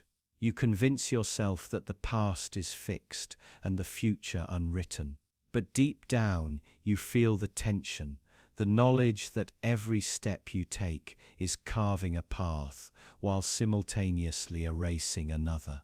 You're not just living one life, you're constantly sacrificing thousands of others. And maybe that's what makes this life sacred, not because it's the only one, but because it's the one you chose. Or at least, the one you keep choosing, even as the others fade into shadows behind you. But how do you know you're still going forward? What if the path you're on has already doubled back without you realizing? You start walking forward, one foot after another. A clean surface beneath you, a calm, flat path. You think you know where you're going. You believe there's an inside and an outside, a left and a right, a front and a back. But then somewhere, somehow, you cross a point you didn't even notice. And suddenly, you're upside down. You're inverted, reversed. You're on the same path but not where you thought you were. That's the Möbius strip. A surface with only one side, one edge, no boundary, no clear division between beginning and end. It tricks your intuition. You walk what feels like a loop, but you never cross an edge. You're always on the same side, even when everything feels flipped. And if that sounds like a clever geometry puzzle, think again. Because your mind works exactly the same way. You think your thoughts have structure, order, logic. You assume that if you just follow them long enough, you'll arrive at some clarity, some conclusion. But often, the more you think, the more you loop. Your thoughts turn inward, then outward, then back again. You find yourself exploring ideas that seem new until you realize they're exactly where you started, just seen from another angle. You're not escaping. You're orbiting. That's what makes paradoxes so disturbing. They don't break the rules, they obey them too perfectly. They loop logic back on itself until meaning collapses. You cross a Möbius strip in your mind when you ask, if I know I'm being irrational, am I still irrational? Or, if I change to become my true self, was the self I changed from ever real? These aren't riddles, they're mirrors with no backside. Questions that answer themselves by erasing themselves. And the trap is, this loop feels infinite. You look for the outside. You think, I'll step off the strip. I'll get perspective. But there is no outside, not really. Because the Möbius strip of thought is self-contained. It doesn't let you escape. Every answer folds into a new question. Every conclusion births a contradiction. The more certain you are, the faster you twist. This is why thinking deeply can sometimes feel like drowning. Not because you're wrong, but because the path you're on isn't linear. It folds, it reverses, it deceives you. The deeper you go, the more you realize you're carrying assumptions that turn into their own opposites. You tell yourself, this makes sense. But 2 turns later, that same belief betrays you. You're back where you started, only now it looks different. Now it feels different. The Möbius strip isn't dangerous because it's confusing. It's dangerous because it's convincing. You don't notice the flip until you're already on the other side. You think you're consistent, logical, stable, but all it takes is one twist, one subtle shift in your framework, and your whole worldview rotates under your feet without warning. And the most terrifying part, this isn't just a concept, it's your life, your identity. You say, I would never do that. But then a situation changes, and suddenly you do. You say, this is who I am. But time passes, pain hits, and now you're not so sure. You change, you loop, you cross lines you didn't know existed. Not because you're weak, but because your path was never a straight one. It was a Möbius strip all along. That's why paradoxes aren't puzzles to solve. They're warnings, reminders that certainty is an illusion, that the ground beneath your feet might not be what it seems. You think you're walking forward, but maybe you're only circling your own mind. You think you're building a belief, but maybe you're just twisting it into something that can't hold. And when you finally notice the twist, when you feel the moment of reversal, you don't know whether to panic or laugh.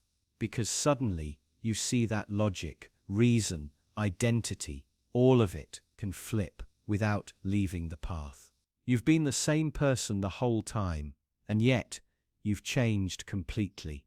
So keep walking, keep questioning, but know this, the most dangerous ideas are the ones that loop, the ones that smile while they twist, the ones that wait patiently for you to declare a rule, just so they can show you how easily you'll break it.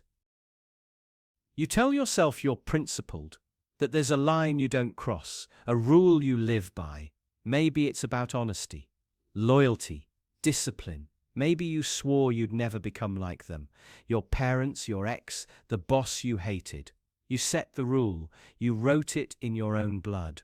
But then one day, quietly, without announcement, you break it. At first, it doesn't feel like betrayal. It feels like an exception, a justified deviation.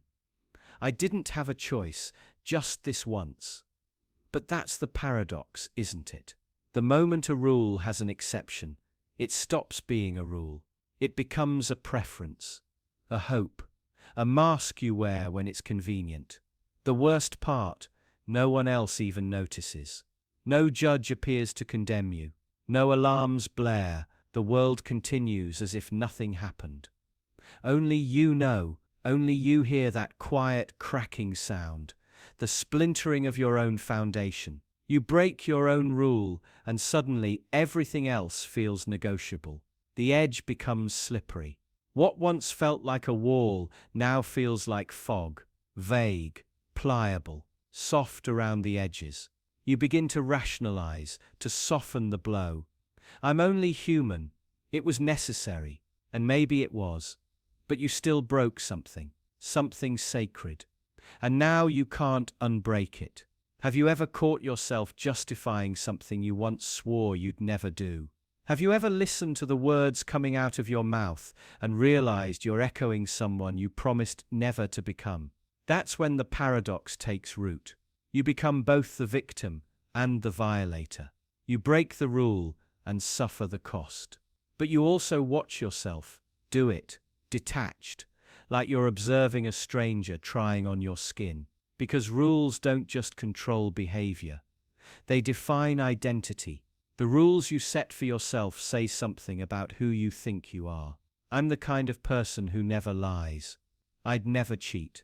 I always do the right thing. And when that image cracks, even slightly, a deeper fracture forms beneath it. You start to wonder, if that rule could fall, what else could? This is where the spiral begins. You question your past.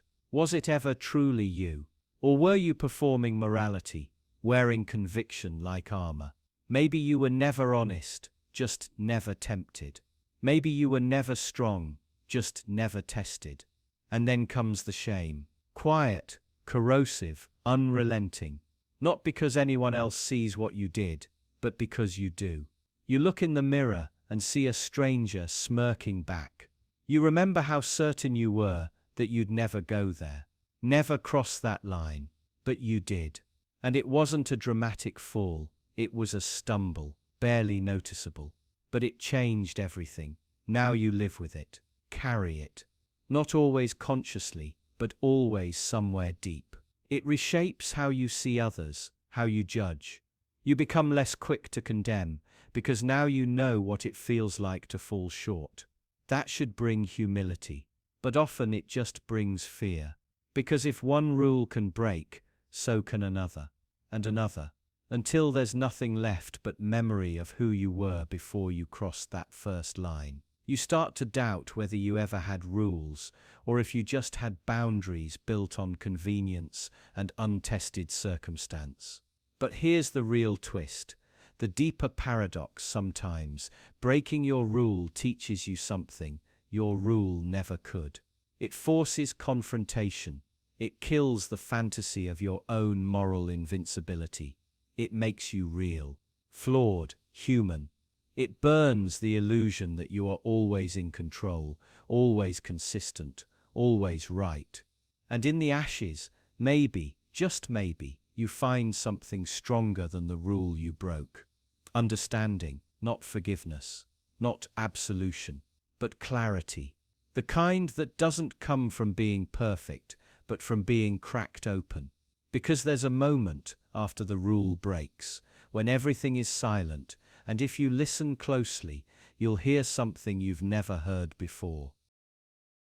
There's a moment, just before sleep, or just after waking, when the world is quiet enough that you can finally hear it. Not noise, not thoughts, not even your own voice, but something deeper, something more unsettling. You hear your silence. It isn't peaceful, it isn't empty, it's heavy, crowded, screaming with everything you've buried. The silence doesn't soothe you. It accuses you. It asks questions you don't want to answer, questions you spend every day trying to drown out, with distractions, with conversations, with sound. We like to think silence is absence. But the truth is, silence is a presence. It fills the space left behind when you've stopped pretending. When you're too tired to lie, even to yourself. When the masks slip and you're left alone with the raw, unfiltered reality of who you are, what you've done, and what you've avoided becoming. Most people never hear their silence. They fill every second with noise. Music, podcasts, TV, work, notifications, anything to avoid that awful moment when nothing is speaking, but everything is loud. But you've heard it. You've felt it. The strange, deafening hum of your own unspoken truth. It creeps in during pauses, between text messages, after laughter, in the space between heartbeats, and when it comes, it doesn't ask for permission. It sits with you, it watches you, it knows you, and it reminds you of everything you thought you'd forgotten. Every regret, every unmade choice, every word you should have said, every dream you abandoned, not with a scream, but with a whisper, maybe later. Your silence remembers them all, and it doesn't let you forget. But here's the paradox: silence is unbearable, and yet it's the only thing that ever tells you the truth. It exposes the gap between your life and your potential. It shows you the you that could have been, the version that didn't shrink, that didn't settle, that didn't swallow their voice just to keep the peace. And it asks, why did you stop listening? Why did you ignore the voice that said, this isn't enough? Why did you abandon the part of you that wanted more, not more things, not more noise, but more meaning? Why did you let the world's chaos convince you that your truth was optional? You tell yourself, silence is scary because it's empty. But that's a lie. Silence is scary because it's honest. It holds up a mirror with no filter, no edits, no distractions. It shows you everything you've tried not to become, and everything you already are. And it waits, patiently, unforgivingly. Because here's the catch: if you never confront your silence, it doesn't go away. It just gets louder. It leaks into your relationships. It poisons your sleep. It warps your choices. It becomes the voice that sabotages everything you try to build, whispering, this isn't real. You're faking it. You're lying to yourself. But if you do confront it, if you stop running, stop filling every gap with noise, something changes. You begin to understand that silence wasn't your enemy. It was your oldest, most honest friend. The one that never stopped telling you the truth. The one you were always too scared to face. And when you finally listen, really listen, you don't go deaf from the pain, you go free. Because everything you've been avoiding was never meant to destroy you. It was meant to guide you back. Back to your voice. Back to your path. Back to the version of you who never needed to pretend. You hear your silence, and in that silence, you hear yourself. But once you start listening, you face a new question. What if the voice that returns isn't content with quiet, but starts building something impossible instead? You build, one thought at a time, one assumption stacked neatly atop another, like bricks in an invisible tower. You don't even realize you're doing it.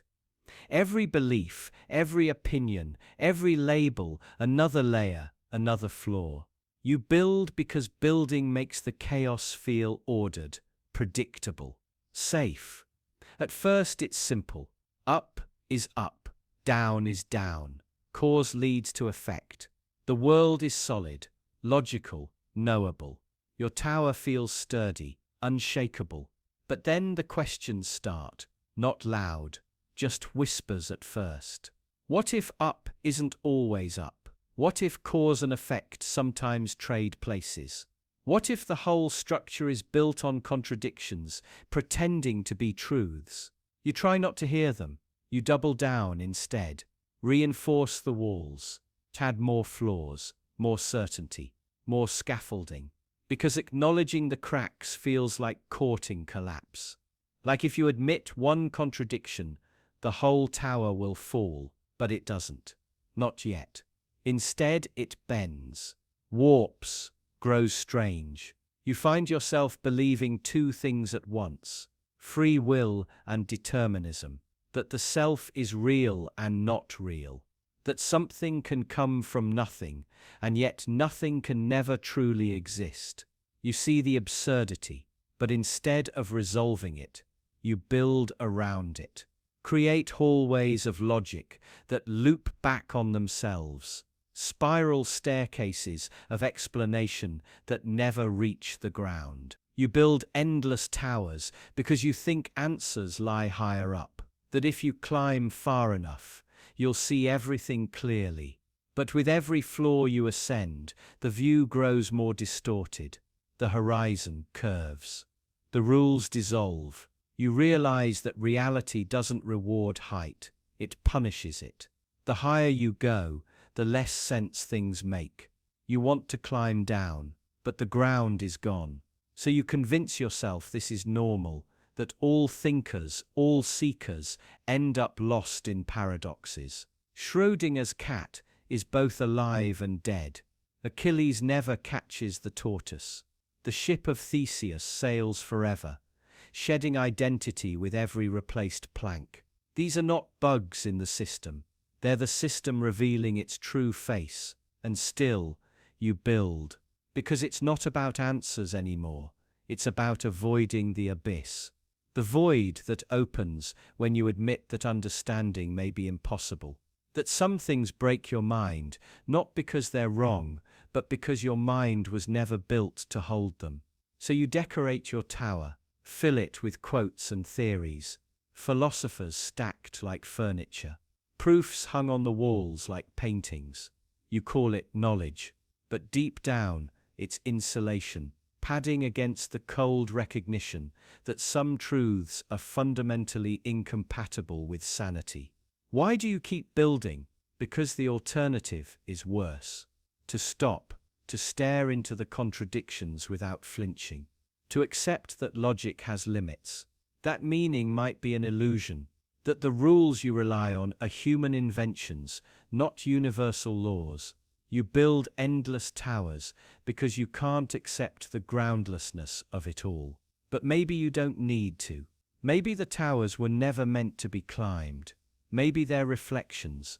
The way to see the shape of your own mind against the backdrop of the unknowable. Maybe the paradoxes aren't flaws, they're messages, telling you this isn't a ladder, it's a mirror.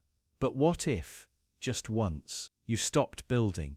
What if you stood still inside the tower and listened, not for the next brick to place, but for the echo of time folding in on itself? Because maybe that's the real illusion, thinking that time is carrying you upward when it's actually spiraling in place. You glance at the clock, it ticks forward. 1 second, then another, always marching, always moving. But what if, just for a moment, you could stop it? Not smash it, not rewind it, just freeze it. Hold the universe in place like a paused movie. No movement, no change, no decay, just pure, suspended stillness. It sounds impossible, but your mind does it all the time. You freeze time's flow, not physically, but psychologically. Your brain isn't just a passenger in time, it's an editor, a manipulator. It stretches moments that scare you into eternities. It collapses years into blurry flashes. It can make a second feel like forever, or a decade vanish like smoke. Time, as you experience it, isn't linear, it's elastic, emotional, subjective. And you, your consciousness, are the hand on the throttle. Think of a moment of trauma. Everything slows. Your vision sharpens. You can hear your heartbeat like a drum in a cave. That's your brain freezing the flow, because danger demands attention. Time must stretch so you can react, survive, escape. It's a trick born from evolution, but the trick doesn't turn off when the danger passes. It bleeds into your ordinary life. You replay arguments that ended years ago. You revisit decisions with microscopic scrutiny. You loop past embarrassments, regrets, griefs, again and again, as if staying in those moments could somehow change them. You aren't just remembering, you're inhabiting. You're trying to freeze time to rewrite it. But time doesn't care. It keeps moving. Only your mind stays behind. And it's not just the past. You freeze the future too. You imagine outcomes before they happen. You visualize rejections, failures, tragedies. You play out infinite versions of things that haven't occurred, paralyzed by the illusion of control. As if worrying hard enough might bend fate to your will. You freeze time before it even starts, trapping yourself in scenarios that may never come true. This is the paradox. The more you try to control time, the more it controls you. By freezing moments, whether past or future, you abandon the only place time actually flows. The present. You become a prisoner of moments that no longer exist or don't exist yet. And it's exhausting. You sit at dinner but relive an old heartbreak. You walk through your day rehearsing future arguments. You lie awake at night, trapped in theoretical disasters. Your mind isn't in time. It's tangled in loops, knots, frozen frames of a film that was never meant to pause. The cruel twist. This isn't a flaw, it's a feature. Your brain evolved to predict, analyze, remember. But when that ability turns inward, unrestrained, it becomes torment. You're not experiencing time. You're dissecting it, freezing it under a microscope until nothing feels real anymore. And yet, you crave it, because freezing time feels like power, like safety. If you can just hold on to that one moment, if you can just stop change, stop endings, stop uncertainty, maybe you won't have to face what comes next. But what comes next is coming anyway. Time doesn't care about your resistance. It flows through grief, through joy, through heartbreak and healing. It doesn't pause for your pain, or your hope, or your fear. It just moves. And in that movement lies the only freedom you'll ever find. Because when you stop trying to freeze time, when you surrender to its flow, you stop living in ghosts and guesses. You return to the pulse of now, and that is the only place anything actually happens. You can't outthink time, you can't outfeel it, but you can step into it, one breath at a time, one heartbeat, one choice. Because real power isn't freezing time, it's moving with it. But what happens when your mind stops moving forward and starts spiraling in on itself, drawing the same pattern over and over again until you forget where it began? You try to break the cycle, but every time you think you've escaped, you find yourself right back where you started. It's like walking in a perfect circle. No matter how far you go, you're always arriving at the same place. Over and over again, and maybe the most disturbing part, you're the one drawing the line. It starts with a question. A simple one, something like, what's the purpose of life? Or what if I never find happiness? The kind of question that echoes late at night when the world is quiet and there's nowhere left to hide. You answer it the best you can. You build a theory, a framework. You stack beliefs like bricks, secure, confident, rational. But then something cracks. A new doubt creeps in. What if that belief was wrong? What if it was based on an assumption you never questioned? Now you have to go back, redraw the blueprint, rebuild the logic. And just when you think you've stabilized everything, another crack forms, and the cycle begins again. This isn't just uncertainty. This is a closed loop of thought, a paradox with no exit. The more you think, the less certain you become. And the less certain you become, the more you feel the need to think. You're trapped. Not by ignorance, but by intellect. You're spiraling, not because you're wrong, but because you can't stop trying to be right. It's the curse of self-awareness. The realization that every belief you hold might be based on a deeper belief you've never examined. That every answer is just another question in disguise. You solve one riddle, only to find it's the doorway to 10 more, and none of them lead out. So you draw another circle, a better one, wiser, more refined. You convince yourself this one will be different. This one is real, but it's still a circle. It still bends back in on itself. You're still chasing your own tail, mistaking motion for progress. And then it hits you. You're addicted to the loop. You need the questioning. You need the mental chaos. Because as long as you're circling, you don't have to stop. You don't have to commit. You don't have to face the unbearable stillness of certainty. Certainty feels like death. Like the end of growth, the end of thought. So you reject it. Not consciously, but instinctively. This is the paradox of the mind that knows it's thinking. The loop of self-reference.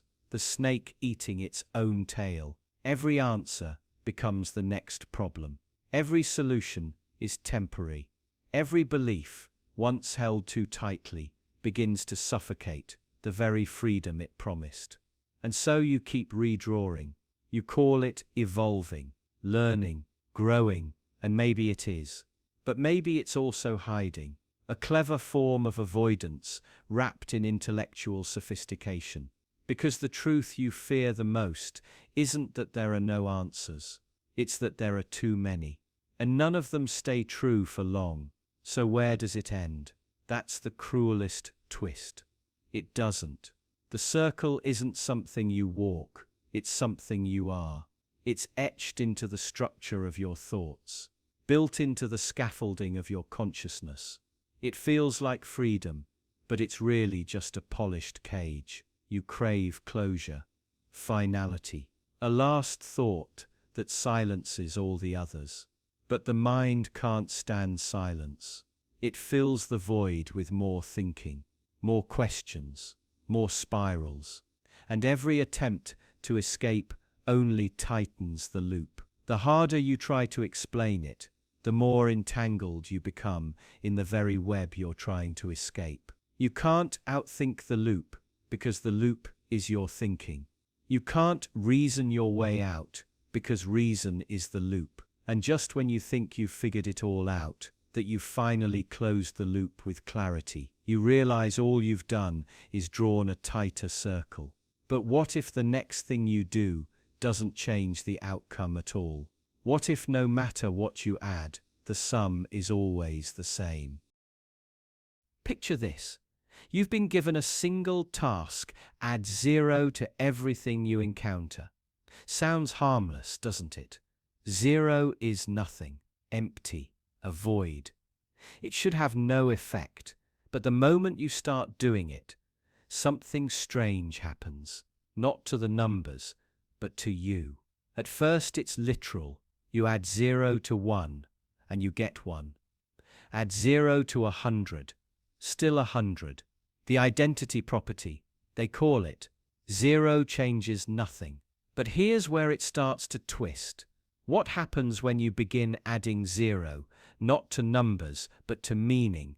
That add 0 to a purpose. That add 0 to a belief. That add 0 to a memory. Still the same. Not quite. You begin to sense it.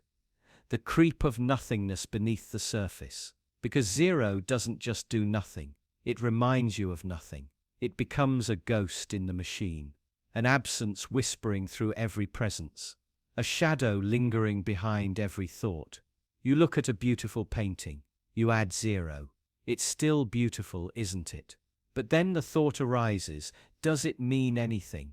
Is that beauty real, or did I just project it onto the canvas? You eat your favorite meal. You add 0. The taste remains, but the question follows. What does it matter? It'll be gone in moments, forgotten in days. 0 doesn't subtract, it empties, quietly, subtly, invisibly. And once you've started, you can't stop. You start to do it with yourself. You look in the mirror, add 0. You still see your face, your body, your eyes. But they start to feel separate, hollow. You begin to wonder, is any of this inherently significant, or have I just layered meaning onto a meaningless frame? Zero doesn't destroy the object, it annihilates its significance. It doesn't scream, it whispers. So what? So what? So what if you love them? So what if you win? So what if you fail? You begin to notice how often your meaning is built on scaffolding. Achievements, relationships, identities, all constructs. Add zero, and their weight dissolves. You try to care, but you can't help it. Everything starts to feel like theatre, like dressing up a void. But here's the paradox. Zero also reveals. When you remove meaning, what remains? When you strip a moment of all expectation, assumption, projection, what's left? Stillness, clarity, truth. That moment where you're not trying to be someone, not trying to prove, justify, impress. You just are. Adding zero destroys your illusions, but it also strips away your noise. It leaves you with the raw, unadorned now. And in that silence, something else emerges. Not purpose handed to you, not identity assigned, but awareness. The quiet understanding that meaning isn't something you find, it's something you generate. And you start to realize you've been afraid of zero your entire life. You filled your calendar, built your career, filled your home and your brain and your heart, all to keep zero out. Because zero isn't just emptiness, it's the terror of being unanchored. The fear that if nothing matters inherently, then maybe you don't either. But maybe that fear is the door. Maybe the moment you stop fighting zero, you start understanding yourself. Not the version society constructed, not the one held together by titles or stories, but the version that simply observes, that asks, without panic, what if none of it means anything? And from that question, freedom. Because if nothing is assigned meaning, then anything can be given meaning. You become the artist, not the critic.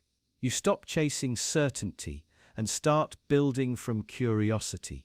You stop needing the universe to hand you answers and start writing your own. So when you add zero to all, you're not erasing reality. You're peeling back the false weight. You're clearing the stage. You're making room. Not for nihilism, but for creation. Not for despair, but for authenticity.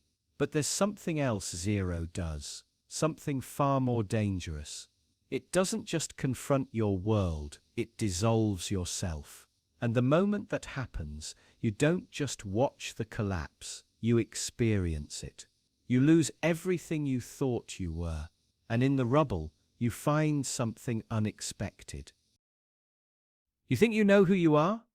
You've built a story around it, a curated timeline of memories, achievements, roles, student, parent, artist, engineer. You tell yourself that identity is something solid, like a house with your name on the door. But what if that house was built on sand? What if the moment you try to define yourself is the exact moment you start losing who you are? Because here's the paradox. No one warns you about to truly find yourself. You first have to lose everything you thought you were. It starts small. A job loss, a breakup, a move. The familiar routine cracks just slightly, and suddenly everything feels unfamiliar. You used to wake up with certainty. Now the mirror doesn't recognize you. The old answers don't satisfy. You ask, who am I without this relationship? Without this status? Without this purpose? And the answer is silence. This silence terrifies most people, so they rush to fill it with distractions, with replacements, with roles that feel comforting, even if they're suffocating. But those who pause, who sit inside that unbearable uncertainty, discover something different, something truer. In the absence of identity, they begin to feel free. It's like floating in deep water. There's no shore in sight, nothing to cling to, nothing to prove. At first it feels like death, but then something strange happens. You notice the way the water holds you up. You start to move, not with the desperation to escape, but with curiosity. What else is here? And that's when you begin to see what you couldn't before. You were never your job. You were never your trauma. You were never the version of yourself other people demanded you be. You were just playing roles so convincing, even you believed them. But when those roles fall away, what remains isn't emptiness, it's space. Space to rebuild, not with expectations, but with truth. You realize your identity wasn't a fixed object. It was a process, an evolution, not a noun, but a verb, something in motion. And maybe that's why we lose ourselves, because we try to turn a moving river into a frozen statue. We try to define the indefinable, and when it shatters, we call it a crisis. But it's not, it's a doorway. The truth is, you've always been more than you allowed yourself to be. You weren't lost, you were buried. Under expectations, under survival mechanisms, under stories that served you once, but became cages over time. Finding yourself isn't about remembering who you were, it's about unlearning who you were told to be. And the irony, the very breakdown you feared, the loss of structure, identity, certainty, is what clears the path. You lose yourself and discover you were never that lost to begin with. Because what you find on the other side is raw and real. Not polished, not perfect, but undeniably yours. It won't come with applause. It won't fit neatly into a label. But it will feel like breathing after holding your breath for years. You stop asking, who am I supposed to be? And start asking, what feels honest right now? You stop performing, you start living. So yes, you lose yourself. But not to disappear, to return, to something deeper, wilder, freer than you ever thought possible. And then comes the next paradox. The moment you embrace your own fragmentation is the moment you begin to see unexpected patterns emerge. Your mind craves order, the way your lungs crave air. Patterns, sequences, symmetry. These are the skeletons your thoughts cling to, especially when the world collapses into noise. But here's the twist. Even when reality is chaos, your mind insists on shaping it into something neat, something sensible, something that lies. You walk into a room and immediately look for structure. Rows of chairs, familiar faces, a sense of place. You scan for cues without realizing, gestures, facial expressions, tones of voice. Your mind assembles meaning like a puzzle, even when the pieces don't quite fit. Especially when they don't fit. Because disorder is unbearable. It itches at the base of your skull. It makes you anxious, restless, lost. So your brain doesn't ask if there's order. It assumes there must be. And if it can't find one, it creates one. Fabricates patterns out of randomness. Assigns reasons to accidents. Sees faces in clouds, stories in coincidence, intention in chaos. This isn't superstition. This is survival. Your ancestors lived and died by their ability to detect patterns, where the prey migrated, when the seasons shifted, which plants healed and which killed. The mind that found order lived longer, even if that order was wrong. And now, in a world saturated with complexity, that instinct turns inward. You search for signs that your pain has meaning, that your suffering is part of a plan. That the betrayal, the failure, the emptiness was all necessary, part of a design. You need to believe there's a structure beneath the randomness, that the chaos of your life has an architecture. Not just to feel better, but to feel sane. But what if there is no order? What if the chaos doesn't hide a message? What if the world isn't a puzzle, but a storm, unformed, uncaring, and ever-shifting? Could you face that? Would your mind allow it? Probably not. Because the deeper truth is that your brain doesn't find order. It imposes it. It bends chaos until it fits. It erases the dissonant notes, highlights the harmony, and calls it understanding. It tells you that things happen for a reason, because randomness terrifies you more than cruelty ever could. It's why conspiracy theories thrive. Not because people are stupid, but because they're desperate.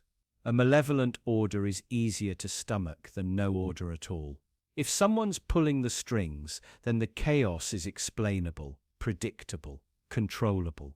But if no one is in control, then you are adrift. Even science, the paragon of logic, is not immune. We model atoms as tiny solar systems. We call randomness quantum uncertainty, and try to box it in with equations. But every formula, every law, every rule is a map, not the territory, a comforting overlay, a cage we place around chaos to stop it from swallowing us. And it works, until it doesn't. Until something breaks the pattern. A child dies, a war begins, a loved one changes overnight and becomes someone else entirely. No warning, no reason, just rupture, just disorder. And your brain goes to work, desperately reassembling the fragments into something bearable, a lesson, a test, a karmic debt, anything but randomness. But here's the most paradoxical part. Your need for order is part of the chaos. It's not separate. It's a response, an echo, a reflex embedded in your biology. The mind's search for structure is itself a chaotic force, layered, recursive, unpredictable. It feeds on the very disorder it tries to escape. So, maybe the real trick isn't to eliminate this craving. Maybe it's to see it clearly.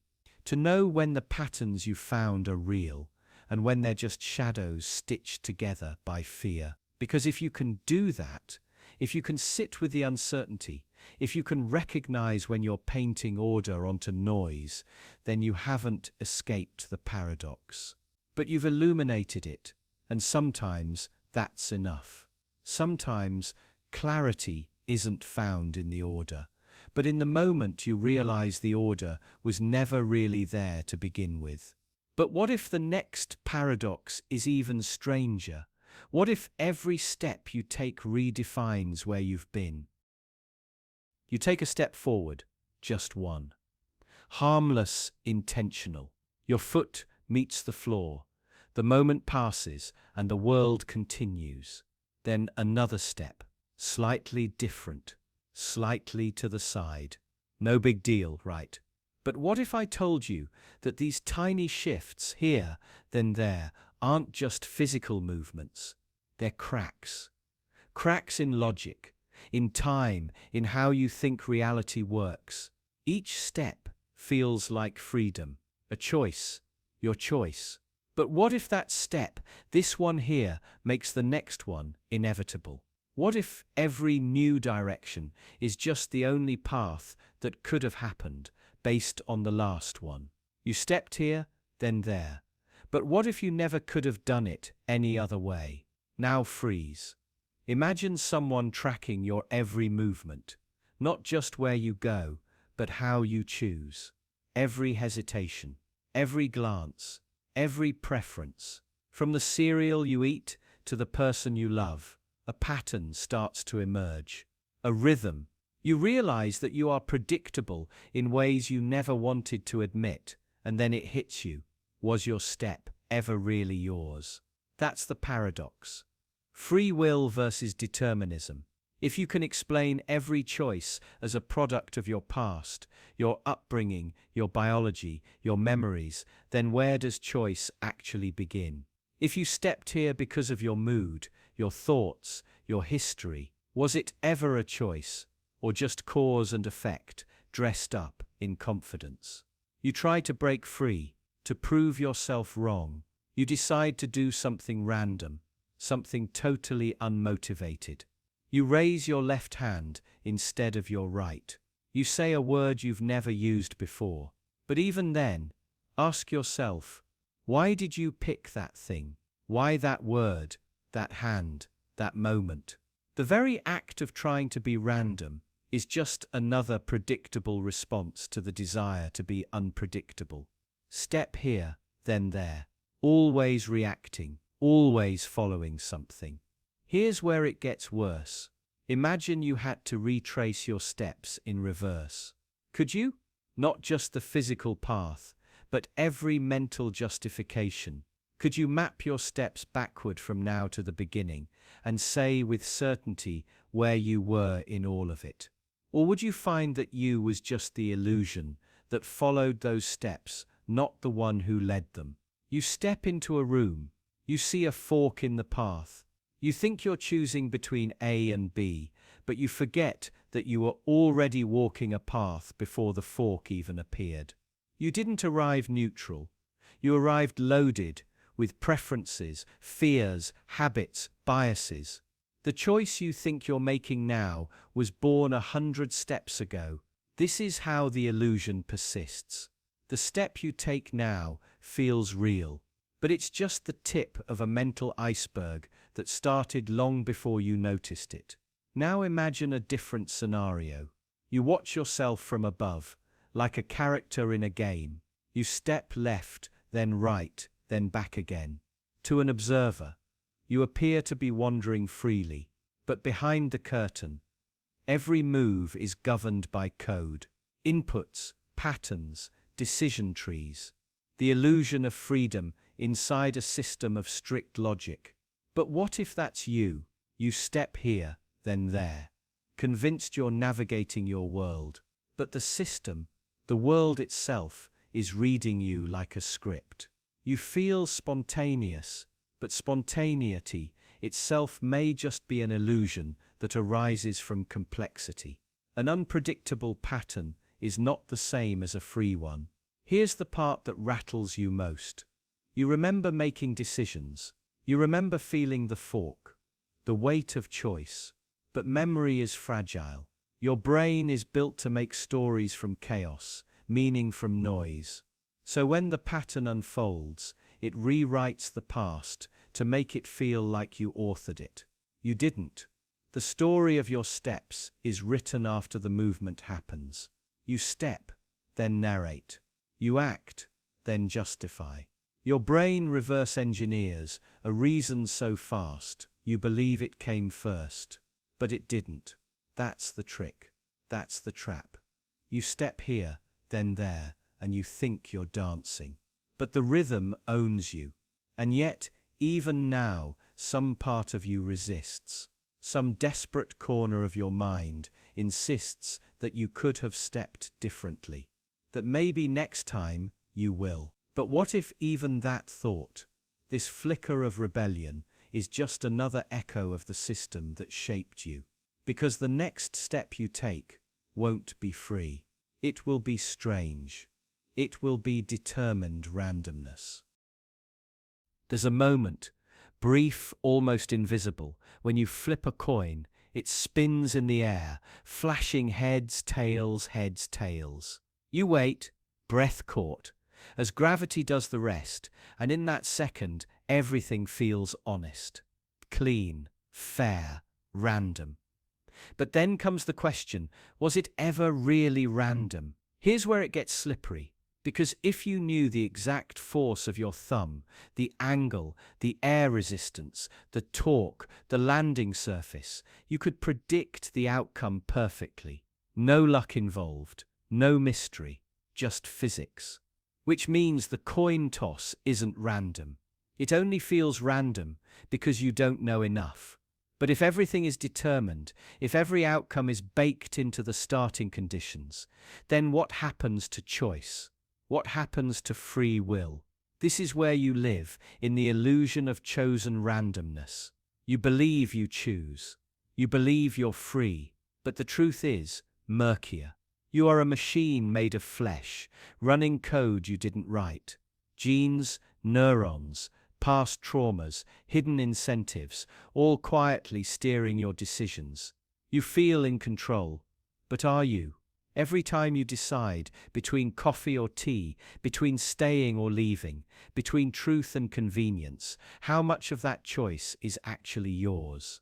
How much is the echo of your upbringing, the residue of your fears, the push of chemicals firing in patterns you didn't choose? You live a life that feels spontaneous, but what if spontaneity is just deterministic chaos?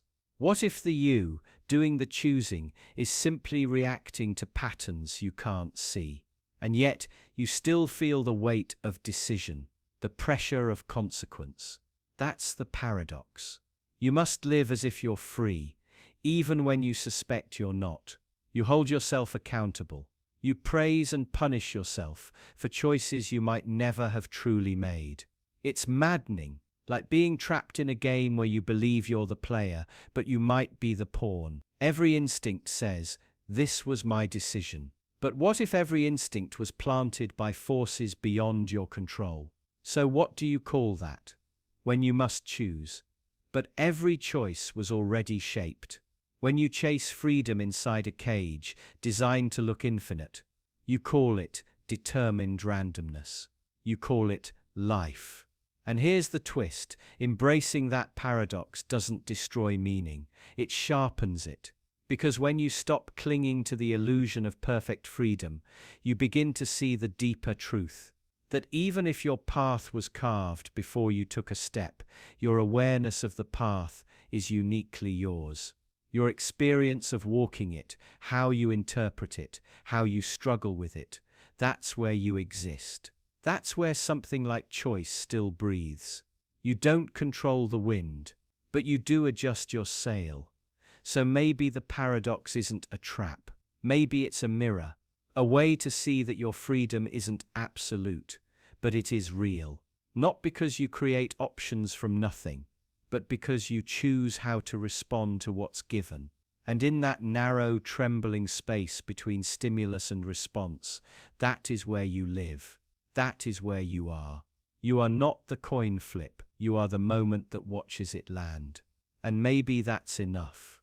But what happens when the chain breaks?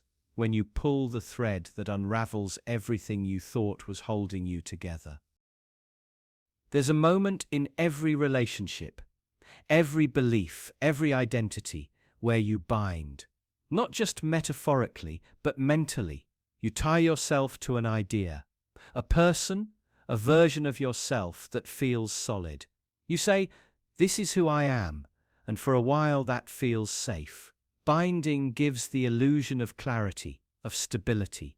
You commit to a path, a label, a role. You become the parent, the partner, the thinker, the rebel. But here's where the paradox begins, because every time you bind yourself to something, you begin to unbind from everything else. You don't notice it at first, but the more you reinforce your new identity, the more distant you become from all the other versions you could have been. The infinite selves collapse into one, and what felt like freedom becomes limitation. What felt like strength becomes a prison. You think you're building a self, but what you're really doing is excluding. Every yes is 100 silent no's. Every decision is a funeral for the alternatives. You build a fortress around your truth, and that truth slowly becomes a trap. Now ask yourself, what happens when the thing you've bound yourself to begins to shift? When the relationship crumbles, when the ideology fails, when the job, the purpose, the identity you clung to starts to dissolve, do you unbind? Or do you double down, cling harder, pretend harder, until your grip starts to cut into your skin? Because here's the cruel twist: the more you bind, the more you fear the unbinding. You start to defend ideas you no longer believe. You hold on to people who no longer see you. You protect beliefs that quietly eat away at your peace. Not because they serve you, but because they define you. You say, "I believe this," but really, what you mean is, "I need this to be true, or I don't know who I am anymore." And so you defend, you rationalize.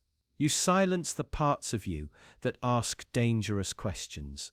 The ones that whisper, "What if you're wrong?" Or worse, "What if you're more than this?" But eventually, whether through crisis, pain, or slow erosion, something breaks. The bind weakens.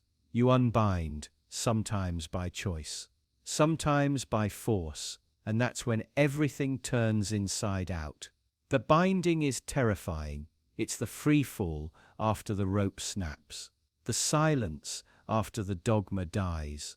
You don't know what to hold on to because everything you trusted was tied to the thing that just collapsed.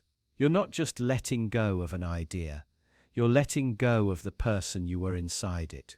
But in that freefall, something strange happens. You start to see. You see how tightly you'd been clinging to illusions. How much of your identity was scaffolding, not structure. How much of your certainty was a survival mechanism, not truth.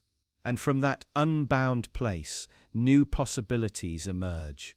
You realize you don't have to be who you were. You can shift, you can evolve, you can choose again. You don't lose yourself by unbinding. You find the parts of you that were waiting beneath the surface, silenced by certainty, hidden behind allegiance. But here's the final twist. Once you unbind, you bind again. You find new truths, new roles, new selves to inhabit. Because the mind needs structure, needs something to stand on. And so the cycle continues. Bind, unbind, rebind. Not because you're confused, but because growth demands it. Because truth isn't fixed, it's fluid, and you are too. So the real question isn't whether you'll bind or unbind. It's whether you'll do it consciously. Whether you'll have the courage to let go when the old self no longer fits. Whether you'll choose evolution over ego, freedom over familiarity. Because you don't get to stay still, not really. You either bind and shrink, or unbind and grow. So what are you bound to right now? And is it still serving you? And if not, what's written in the space you've never dared to read? You're doing it right now, reading between the lines, not just the words I'm saying, but everything I'm not. Every pause, every emphasis, every silence. You're not just hearing what's said, you're hearing what's implied. And that's the terrifying beauty of your mind. It doesn't just read, it interprets. You read faces like books, you scan gestures like punctuation. You fill in blanks without realizing it. Someone avoids eye contact, and you sense guilt. A friend says they're fine, and you hear the tremble in their voice that betrays the truth. No one told you to doubt them. No one wrote it down, but you still know. Because you read the unwritten. Your brain is a master of patterns, of subtext, of decoding the invisible language that pulses beneath everything. And it's not just survival, it's instinct, evolutionary inheritance. Back when danger didn't announce itself, when the predator didn't roar before it pounced, our ancestors learned to read shadows, tones, stillness. Not what was said, but what was meant. And yet, this gift is a curse. Because once you start reading the unwritten, you can't stop. Silence becomes suspicious. Compliments feel loaded. Innocent statements stretch into conspiracies. You begin to see intent where there may be none, meaning in the meaningless. And your brain, hungry for certainty, writes stories with missing pieces, except now you believe those stories are true. A friend doesn't text back. You don't see a blank screen, you see rejection. You don't just wonder what happened, you assume the worst. Why? Because your mind fills the void. And the void, it turns out, is never empty. It's a mirror reflecting your deepest insecurities, your buried fears, your unanswered questions. This is the paradox. Your ability to sense truth without words also turns you into a fiction writer, narrating doubts, betrayals, motives, all without confirmation. The moment you lose certainty, your brain doesn't seek fact, it creates meaning. You become both detective and suspect in a crime that never happened.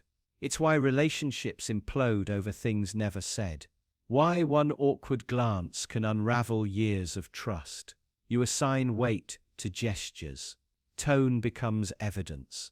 And in the absence of clarity, your mind becomes your own worst manipulator. Think about the last time you were misunderstood. Someone read something in your tone, your timing, your silence, and they were wrong. But from their perspective, they weren't guessing. They were reading. Just like you do. They saw the clues. They connected the dots. And they wrote a story that felt real. Now imagine this. Every person around you is doing the same thing. Constantly interpreting, filling in blanks, sensing subtext. The world becomes a web of silent messages, most of them unintentional. And yet, they shape our reality. Wars start over misunderstandings. Marriages crumble from assumptions. Friendships die from a look held too long. And here's the deeper twist. You don't just read others, you read yourself. You sense moods before thoughts. You feel the shift inside you before you can name it. A sinking gut, a racing pulse, a twinge of hesitation. You don't wait for explanation. You interpret your own silence, and sometimes you misread it. You decide you're lazy, not tired. That you're a failure, not overwhelmed. That you're broken, not growing. And you accept these silent verdicts without trial, because they weren't shouted. They were whispered, felt, implied. And in your world, that feels more honest than anything you could say aloud. But what if you're wrong? What if the unwritten code you live by is broken? What if your interpretations are based not on reality, but on trauma, memory, fear? Then every signal you read becomes distorted. Every conclusion you reach becomes a trap. This is what makes the paradox so cruel. The more skilled you are at reading the world, the more likely you are to misread it. Because pattern recognition without truth is just paranoia with punctuation. So how do you escape? You don't. You learn to question your translations, to pause before decoding, to admit that not every silence is a secret, not every glance is a threat, that maybe the unwritten is just unwritten. Nothing more, because the danger isn't just in what you read, it's in what you write, quietly, without even knowing it. And sometimes the story you're crafting about others, about yourself, is the very thing pulling you apart. Just like the next paradox, where you're both the force pushing forward and the one holding yourself back. You're in two places at once. Not physically, but mentally, emotionally. You're pushing yourself forward, ambitious, determined, restless, and yet you're also pulling yourself back, doubting, hesitating, second-guessing. It's like driving with one foot on the gas and the other on the brake. You surge, you stall, and you wonder why you feel stuck. This isn't laziness. It isn't lack of discipline. It's something deeper. A hidden paradox built into the human psyche. You want to grow, but you're terrified of what growth might reveal. You want change, but you're clinging to the version of yourself you've always been. You want to be seen, but the idea of being truly known terrifies you. So you push forward in daylight and pull back in the shadows. Every goal you set carries its own contradiction. You want to succeed, but part of you fears what success might cost. The friendships it might strain, the expectations it might raise. The parts of yourself you'll have to kill off just to survive in the new version. And so, without realizing it, you build resistance into your own ambition. And it goes further. You chase authenticity, but wear masks so often you forget where your real face begins. You long for connection, but fear being vulnerable. You seek freedom, but panic the moment you have to make an unfiltered choice. You want clarity, but cling to chaos because it's familiar. You push because you want more. You pull because more might expose something you're not ready to face. This paradox doesn't mean you're broken. It means you're human, complex, torn between parts of yourself that evolved for different reasons. One part learned to survive by striving. Another learned to stay safe by hiding. One chases the fire, the other hides in the cave. And both think they're saving you. You can feel it, most in moments of stillness, those rare seconds when you're not distracted, not occupied, not busy pretending. That's when the internal tug-of-war becomes undeniable. A tension that no success, no praise, no external win can quiet. Because it's not about what you're doing. It's about the war inside over why you're doing it. You don't need motivation. You need reconciliation. Between the part of you that fears abandonment and the part that demands independence. Between the child who learned not to speak too loudly and the adult who wants to scream. Between the version of you the world applauds and the one that stares blankly into the ceiling at 2 a.m. Because you're not just pushing toward a future, you're pulling away from a past. And that motion, that internal contradiction, is exhausting. It drains you. It blurs your vision. You tell yourself you're confused, but maybe you're not confused. Maybe you're just at war with the illusion that you have to pick a side. What if you didn't? What if the goal wasn't to kill off the fearful version of you, but to understand it? What if the part of you that pulls back isn't trying to sabotage you, it's trying to protect you, the only way it knows how? You can't move forward until you stop fighting yourself. Until you realize that your contradictions don't cancel each other out. They complete the picture. Your push is your ambition. Your pull is your memory. Your hesitation is your wisdom. Your drive is your hope. You're not stuck because you're weak. You're stuck because you're trying to move in opposite directions at once without acknowledging either one. So stop choosing. Start integrating. Because only then can you move freely. Not pushed by fear. Not pulled by regret. But guided by something quieter, stronger, something you've been overlooking this whole time. And once you quiet the internal war, something strange happens. You start to see things you've never seen before, even though they've been right in front of you all along. You wake up, stumble to the mirror, brush your teeth, maybe glance out the window. You navigate rooms, avoid obstacles, glance at faces, read signs. You see, or at least you think you do. But here's the problem. Seeing is not the same as perceiving. And most of the time, you're blind to that difference. You think vision is simple, eyes open, light enters, and you see the world. But vision isn't passive. It's an interpretation. Your brain constructs what you see, filling in gaps, correcting inconsistencies, smoothing over contradictions. You don't see reality. You see a hallucination. Your brain renders fast enough to keep you functional. Look around you. Every edge you trace, every color you register, every object you recognize, it's not raw data. It's processed, simplified, stripped down, optimized for survival, not truth. You're not seeing the world as it is. You're seeing a version your brain thinks you can handle, and that's where the trap begins. Take the blind spot in each eye. It's real. There's a hole in your vision where the optic nerve exits the retina. But you don't see a hole. Your brain fills it in with what it expects to be there, seamlessly. Invisibly, you're missing part of the image, and you'll never even notice. That's not vision. That's illusion, masquerading as truth. Now imagine how much more your brain is filling in, not just visually, but emotionally, morally, socially. You're not just blind to the gaps in what you see. You're blind to the fact that they're even there. It gets worse. Consider this. You're only aware of a fraction of what enters your eyes. Your attention filters the rest.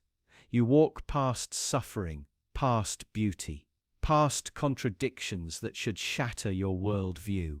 But your mind doesn't want the overload. It edits the world into a digestible narrative, one that's useful, one that won't overwhelm you, one that keeps you sane. So you see what supports your identity. You see what aligns with your beliefs, and you ignore what threatens them. The world could scream a different truth in bright red paint, and you'd still walk past it, eyes wide open, utterly blind. Because sight isn't clarity. Sight is convenience. Take déjà vu, that eerie feeling you've seen something before. It's your brain glitching, failing to align its perception with its expectations. You trust your eyes, but your memory argues. Which do you believe? How do you know what's real if even your sense of seeing can lie? What else are you seeing without seeing? That person you passed on the street, were they in pain? That decision you made, was it based on truth or filtered vision? That idea you rejected, did you really see it? Or did you look through it, past it, because it didn't fit? This is the paradox. You navigate the world with your eyes, but you understand it with your brain.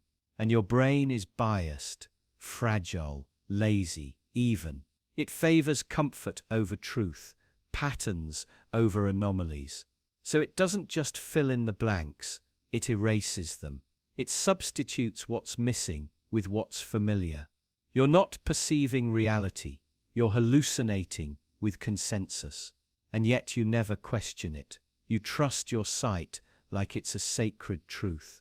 You build your life on what you see, the jobs, the relationships, the systems, but you've seen them through a lens, a filter, a curated projection.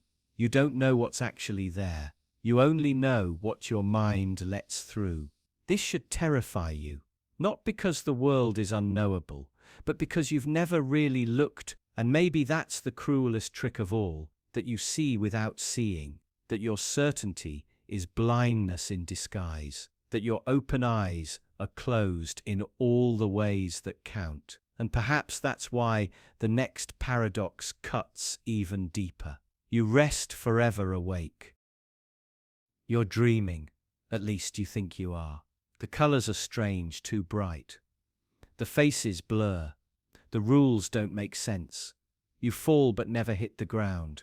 You scream but no sound comes out. And still you feel everything. The fear, the confusion, the weight of something watching. But here's the thing. You never woke up because you rest forever, awake. This is the paradox your brain can't compute. Sleep, by definition, should mean unconsciousness, oblivion, a break, a reset. But what if it isn't? What if, in some unfathomable layer of existence, the conscious part of you never shuts off? What if the body sleeps, but the mind, your true self, keeps ticking, observing, experiencing, forever alert in a dream that never ends? You've felt it, that moment when you're asleep, but know you're dreaming. Lucid, aware, in control, yet helpless. A spectator inside your own mind. Your body lies still, paralyzed, but your thoughts run loops around themselves. You try to wake, you beg to wake, but nothing changes. You're trapped inside an endless theater, playing scenes you didn't write, but must endure. And when you do wake, you question everything. Was that really a dream? Or was that your real self, watching the illusion of sleep from behind the curtain? You can't be sure anymore, because the boundaries blur. Your waking life starts to feel like the dream. Routine conversations echo like scripted lines. Faces wear masks of predictability. Emotions feel rehearsed. And just beneath the surface, just behind the eyelids, you feel it. The part of you that never slept. The observer behind the actor, forever conscious, forever trapped. The paradox deepens. How can you be aware of being unconscious? How can a mind at rest remain awake? Science calls it the default mode network, the part of your brain that hums quietly when you're at rest. But what if it's not resting at all? What if it's the signal of another self, one that doesn't sleep, doesn't forget, doesn't stop thinking, watching everything your conscious self refuses to see? This part doesn't sleep because it can't. It's always scanning, always questioning, always waiting, not for danger, but for truth. It knows the life you live is stitched together by assumptions. It knows that time, memory, identity, none of it is fixed. It watches as you pretend to rest, knowing full well that something inside you never truly stops. And maybe that's why you're tired all the time. Not physically, existentially, soul tired. Because while your body lies in bed and your conscious mind drifts into fantasy, the deeper part of you is wide awake, screaming silently beneath the dream. You rest, but you never stop watching. You never stop calculating. You never stop existing. This is the prison no one talks about. The self that doesn't get a break. The awareness that persists no matter how deep you dive into oblivion. Even death doesn't promise an escape. Because if your consciousness is truly untethered from the body, if it can persist in dreams, float above sleep paralysis, loop inside recursive thoughts, then what stops it from continuing after the heart stops? What if death is just the next lucid dream? What if the rest you seek never arrives? What if sleep is only the curtain closing on the stage, while the audience, your truest self, remains seated in the dark, waiting for a performance that never ends? You rest, but you rest forever awake. And the most disturbing part, you've always known this. Deep down you've felt it. That eerie feeling when you close your eyes, but your mind refuses to shut up. That sensation that something is still inside, still alive, still paying attention. You thought it was anxiety, or stress, or overthinking, but it's not. It's the awareness of awareness, the recursive horror of being unable to unknow that you know you exist. There's no switch for that. No off button for self-awareness. And the more you try to run from it, the more distractions, dopamine and dreams you throw at it, the louder it gets. You're not tired because you haven't rested. You're tired because you never stopped being awake. Now ask yourself, if the lights never truly go out inside your mind, then what part of you is actually resting? Or worse, what part of you never will? And if that question haunts you, wait until you realize just how many times you've already lived and died without even noticing. There's a truth you've been living with since the day you were born, but you've never truly seen it. And even now, when I say it out loud, part of you will want to reject it. You live and die now, not tomorrow, not decades from now, right now. In this moment, and every moment, over and over again. That sounds like nonsense, right? Your brain flinches from it. Because we're conditioned to believe time is a straight line, a timeline with a beginning, a middle, and an end. You're born, you live, you die. It's neat, it's easy to understand, but that's not how your mind experiences reality. Not really. Every thought you've ever had exists in the present. Every memory you retrieve is filtered through this exact second, the future you imagine. It's happening now too, constructed inside this fleeting moment of awareness. You never truly live in the past. You never truly experience the future. You only ever exist here. Now, everything else is story. And yet, you die all the time. Every breath you take kills the person who breathed before it. You're not the same you from 5 minutes ago. The cells in your body are shifting, dying, replacing themselves. Your opinions, your beliefs, your identity, they're all in flux. So when exactly do you stop being you and start being someone else entirely? Where is the line between the living you and the ghost of who you used to be? You want permanence. You crave continuity. But the you who began this sentence is already gone. A new you finishes it. Death isn't a cliff at the end of life. It's a process happening constantly. You're dissolving and reforming with every second, living and dying simultaneously. You are a loop, a paradox with a pulse. Here's the trap. You think of death as something waiting for you, something distant. But what if death isn't a destination? What if it's a state you move through endlessly, just like sleep, or hunger, or love?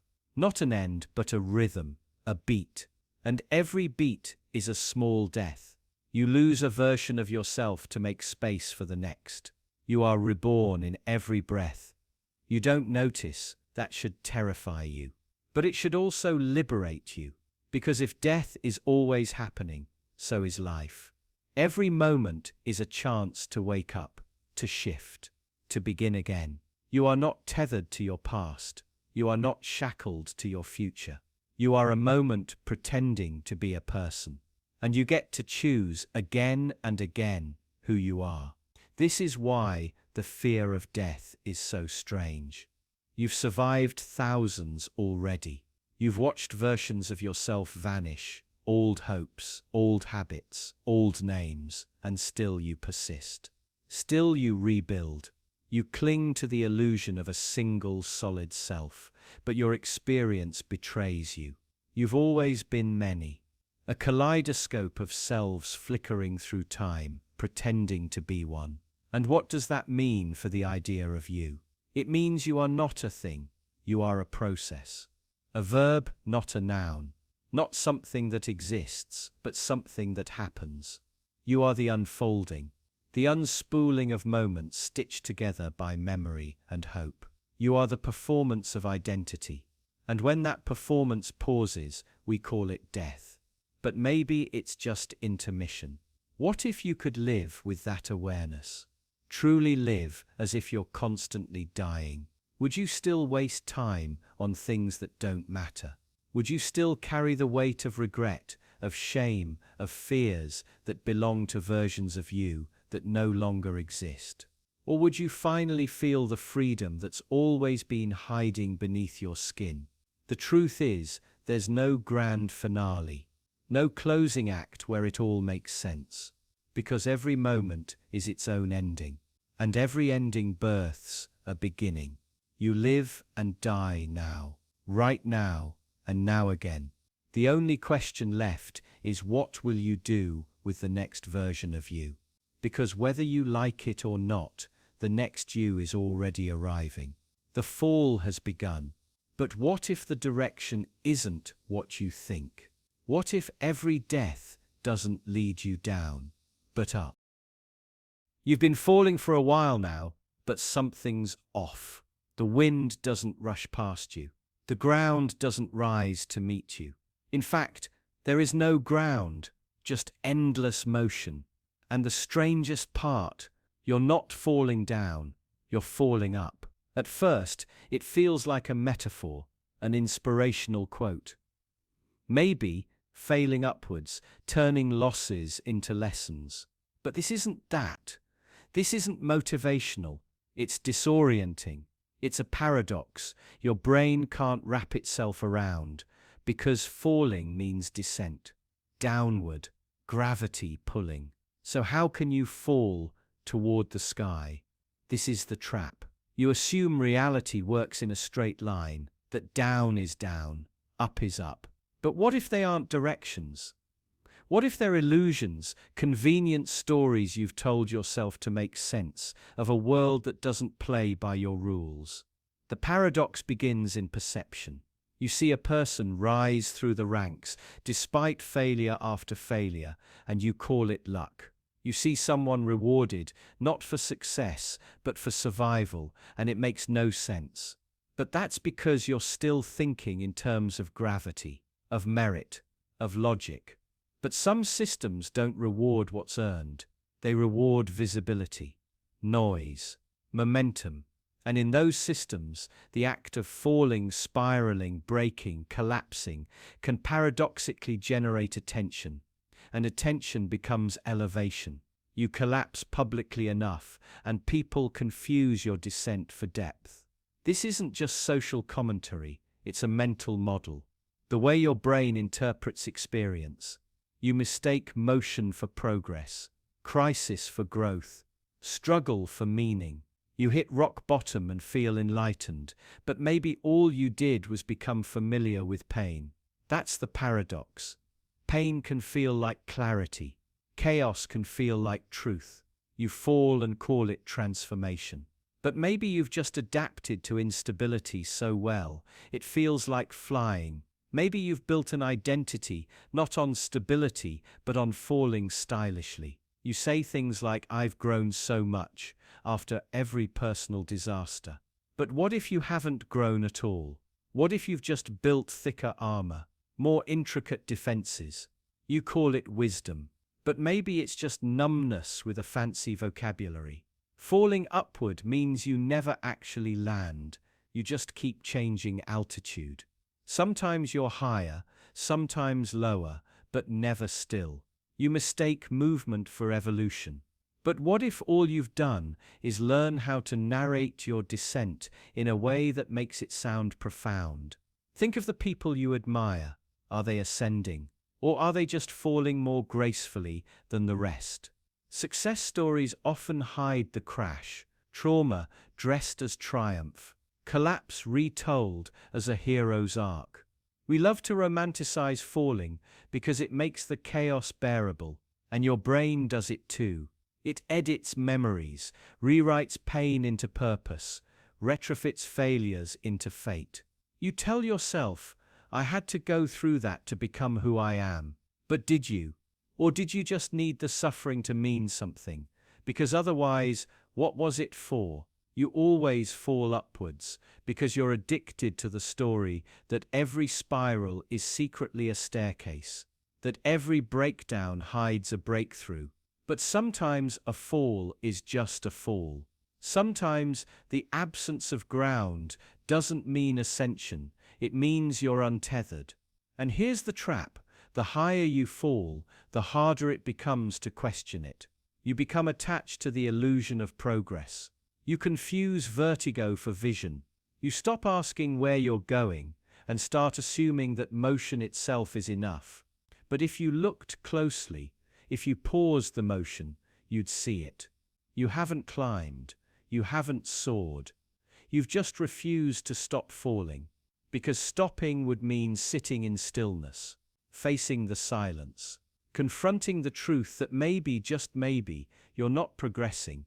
You're just spinning upward in freefall, hoping the story holds together. And the scariest part, you don't know how high you'll go or what happens when the illusion breaks. When the story collapses, when the sky you're falling into turns out to be just another ceiling, painted blue to keep you dreaming. Because the real paradox isn't that you fall upwards, it's that you fall forever. And the only way to escape it is to stop pretending you understand any of it at all. Because next comes the cruelest twist, the moment you realize you know you don't know. You think you understand what's going on. That's the first mistake.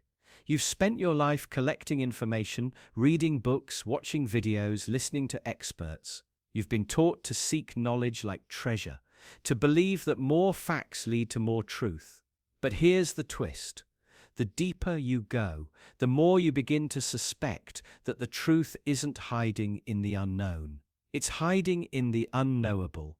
And that's when things start to unravel. Because the moment you realize you don't know something, you can correct it. You can ask questions, find answers.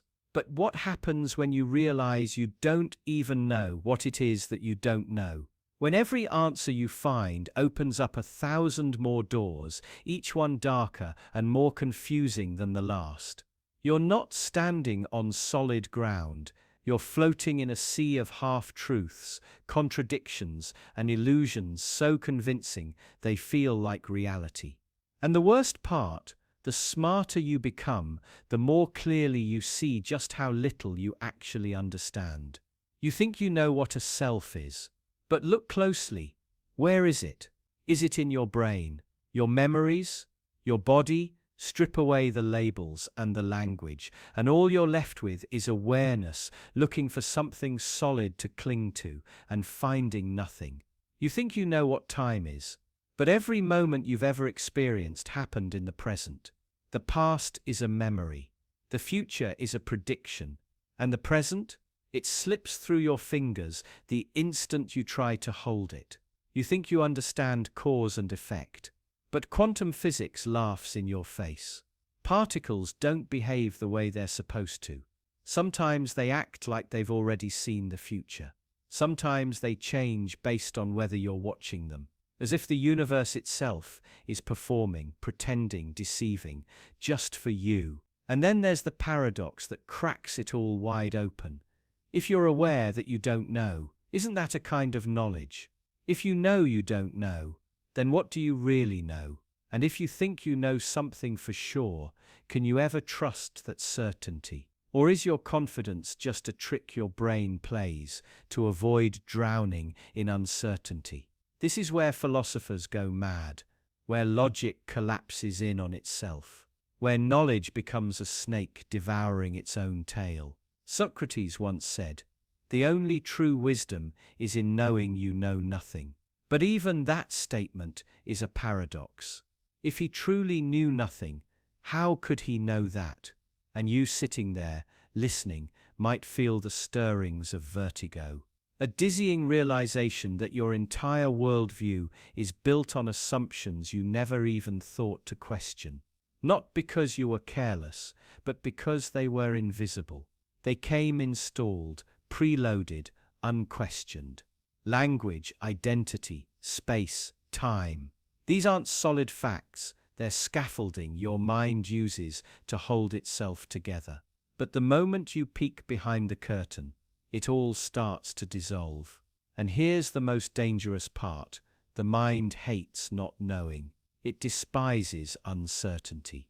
So it invents answers, comfortable illusions. It clings to ideas not because they're true, but because they're reassuring. You weren't built for truth, you were built for survival. So when you start to feel that confusion, that disorientation, that isn't failure, that's honesty. That's your mind waking up to the fact that it's been pretending all along. The people who terrify me most aren't the ones who admit they're lost. It's the ones who are certain, the ones who never question, the ones who believe they've figured it all out. Because that kind of certainty isn't wisdom. It's blindness, weaponized. Real intelligence is haunted. It's the quiet, shaking voice that whispers, "I could be wrong." It's the awareness that every thought you have is filtered through layers of bias, trauma, biology, and limitation. It's realizing that even your questions are shaped by frameworks you didn't choose. And yet, you keep asking. You keep digging. You keep trying to peel back the layers, even though every answer reveals another question hiding underneath. That isn't failure. That's bravery. To stand in the dark, eyes open, hands trembling, and still say, "I want to see." Because the moment you stop trying to know everything, the moment you surrender to the vastness of what you'll never grasp, that's when something strange happens. A kind of clarity. Not the clarity of answers, but the clarity of humility, of awe, of understanding, that maybe the point was never to master the universe, but to marvel at it. And once you've stared into that abyss long enough, once the disorientation fades and you stop searching for a bottom, you begin to feel something else. Familiarity. Because as the world collapses under paradox, it begins to resemble something eerily familiar, like a place you've already been, or a place you're about to return to. You make it all the way to the end, only to find yourself exactly where you began. You followed the path, asked all the right questions, gathered the pieces like breadcrumbs. But now, standing at what was supposed to be the conclusion, something feels wrong. You're not triumphant. You're disoriented, because the answer wasn't at the end. It was in the loop. This is the paradox of return. You try to escape it. You try to push forward, solve the puzzle, reach clarity.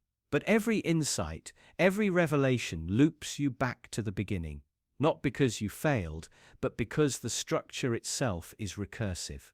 Think of it like a maze drawn on a sphere. Every path you take curves, folds, reconnects. You don't reach an edge. You circle back without knowing. The illusion of progress is the most elegant deception. And here's where it gets worse. The more you understand, the more the start begins to change. You revisit your original assumptions, only to find they were never what you thought. Memory rewrites itself. Certainty crumbles. You can no longer trust the ground you started on. This isn't a bug in your thinking. It's the trap. Philosophers call it epistemic closure, when every attempt to answer a question simply reopens it. Like the liar's paradox. This sentence is false. If it's true, then it's false. If it's false, then it's true. There is no resolution, just endless oscillation. The mind loops because it must, because linear thought breaks on the edge of infinity. Now, imagine your entire life is built on these loops. Beliefs, morality, identity.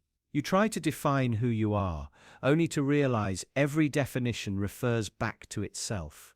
You are who you think you are, but who you think you are is shaped by who you believe yourself to be. Circular logic, no foundation. And yet, you keep trying because the brain is wired to crave closure, to draw lines, find endpoints, wrap things in boxes. What if truth is shaped like a spiral? What if every ending is just the start of a deeper layer? This is where thought turns in on itself. You ask, why am I here? And the answers point in every direction. Because you chose to be. Because the universe unfolded this way. Because choice is an illusion. Each answer contradicts the next, and yet all feel true. You're caught in a feedback loop of explanation. And in that loop, you find something terrifying. The more you seek meaning, the more meaning dissolves. Like zooming in on a fractal, more detail emerges, but no destination. Just infinite structure, infinite return. You start to see it in everything. In conversations that repeat, in emotional cycles you can't break, in patterns of thought that mimic themselves. Your life becomes a strange mirror, reflecting itself over and over, each time slightly warped, slightly less real. And then the realization hits. Maybe you were never moving forward. Maybe the entire idea of forward was a lie. Maybe time isn't a line. It's a record on loop. And you, the needle, are tracing the same grooves, hoping for a new song. You return to the start, not because you failed, but because there was never anywhere else to go. This is the final twist of the paradox. The beginning and the end were never separate. They're two names for the same moment, the same point, seen from different directions. And if that's true, if every path leads back to the beginning, then maybe the only way out isn't forward or backward or deeper. Maybe it's simply to realize you're already there.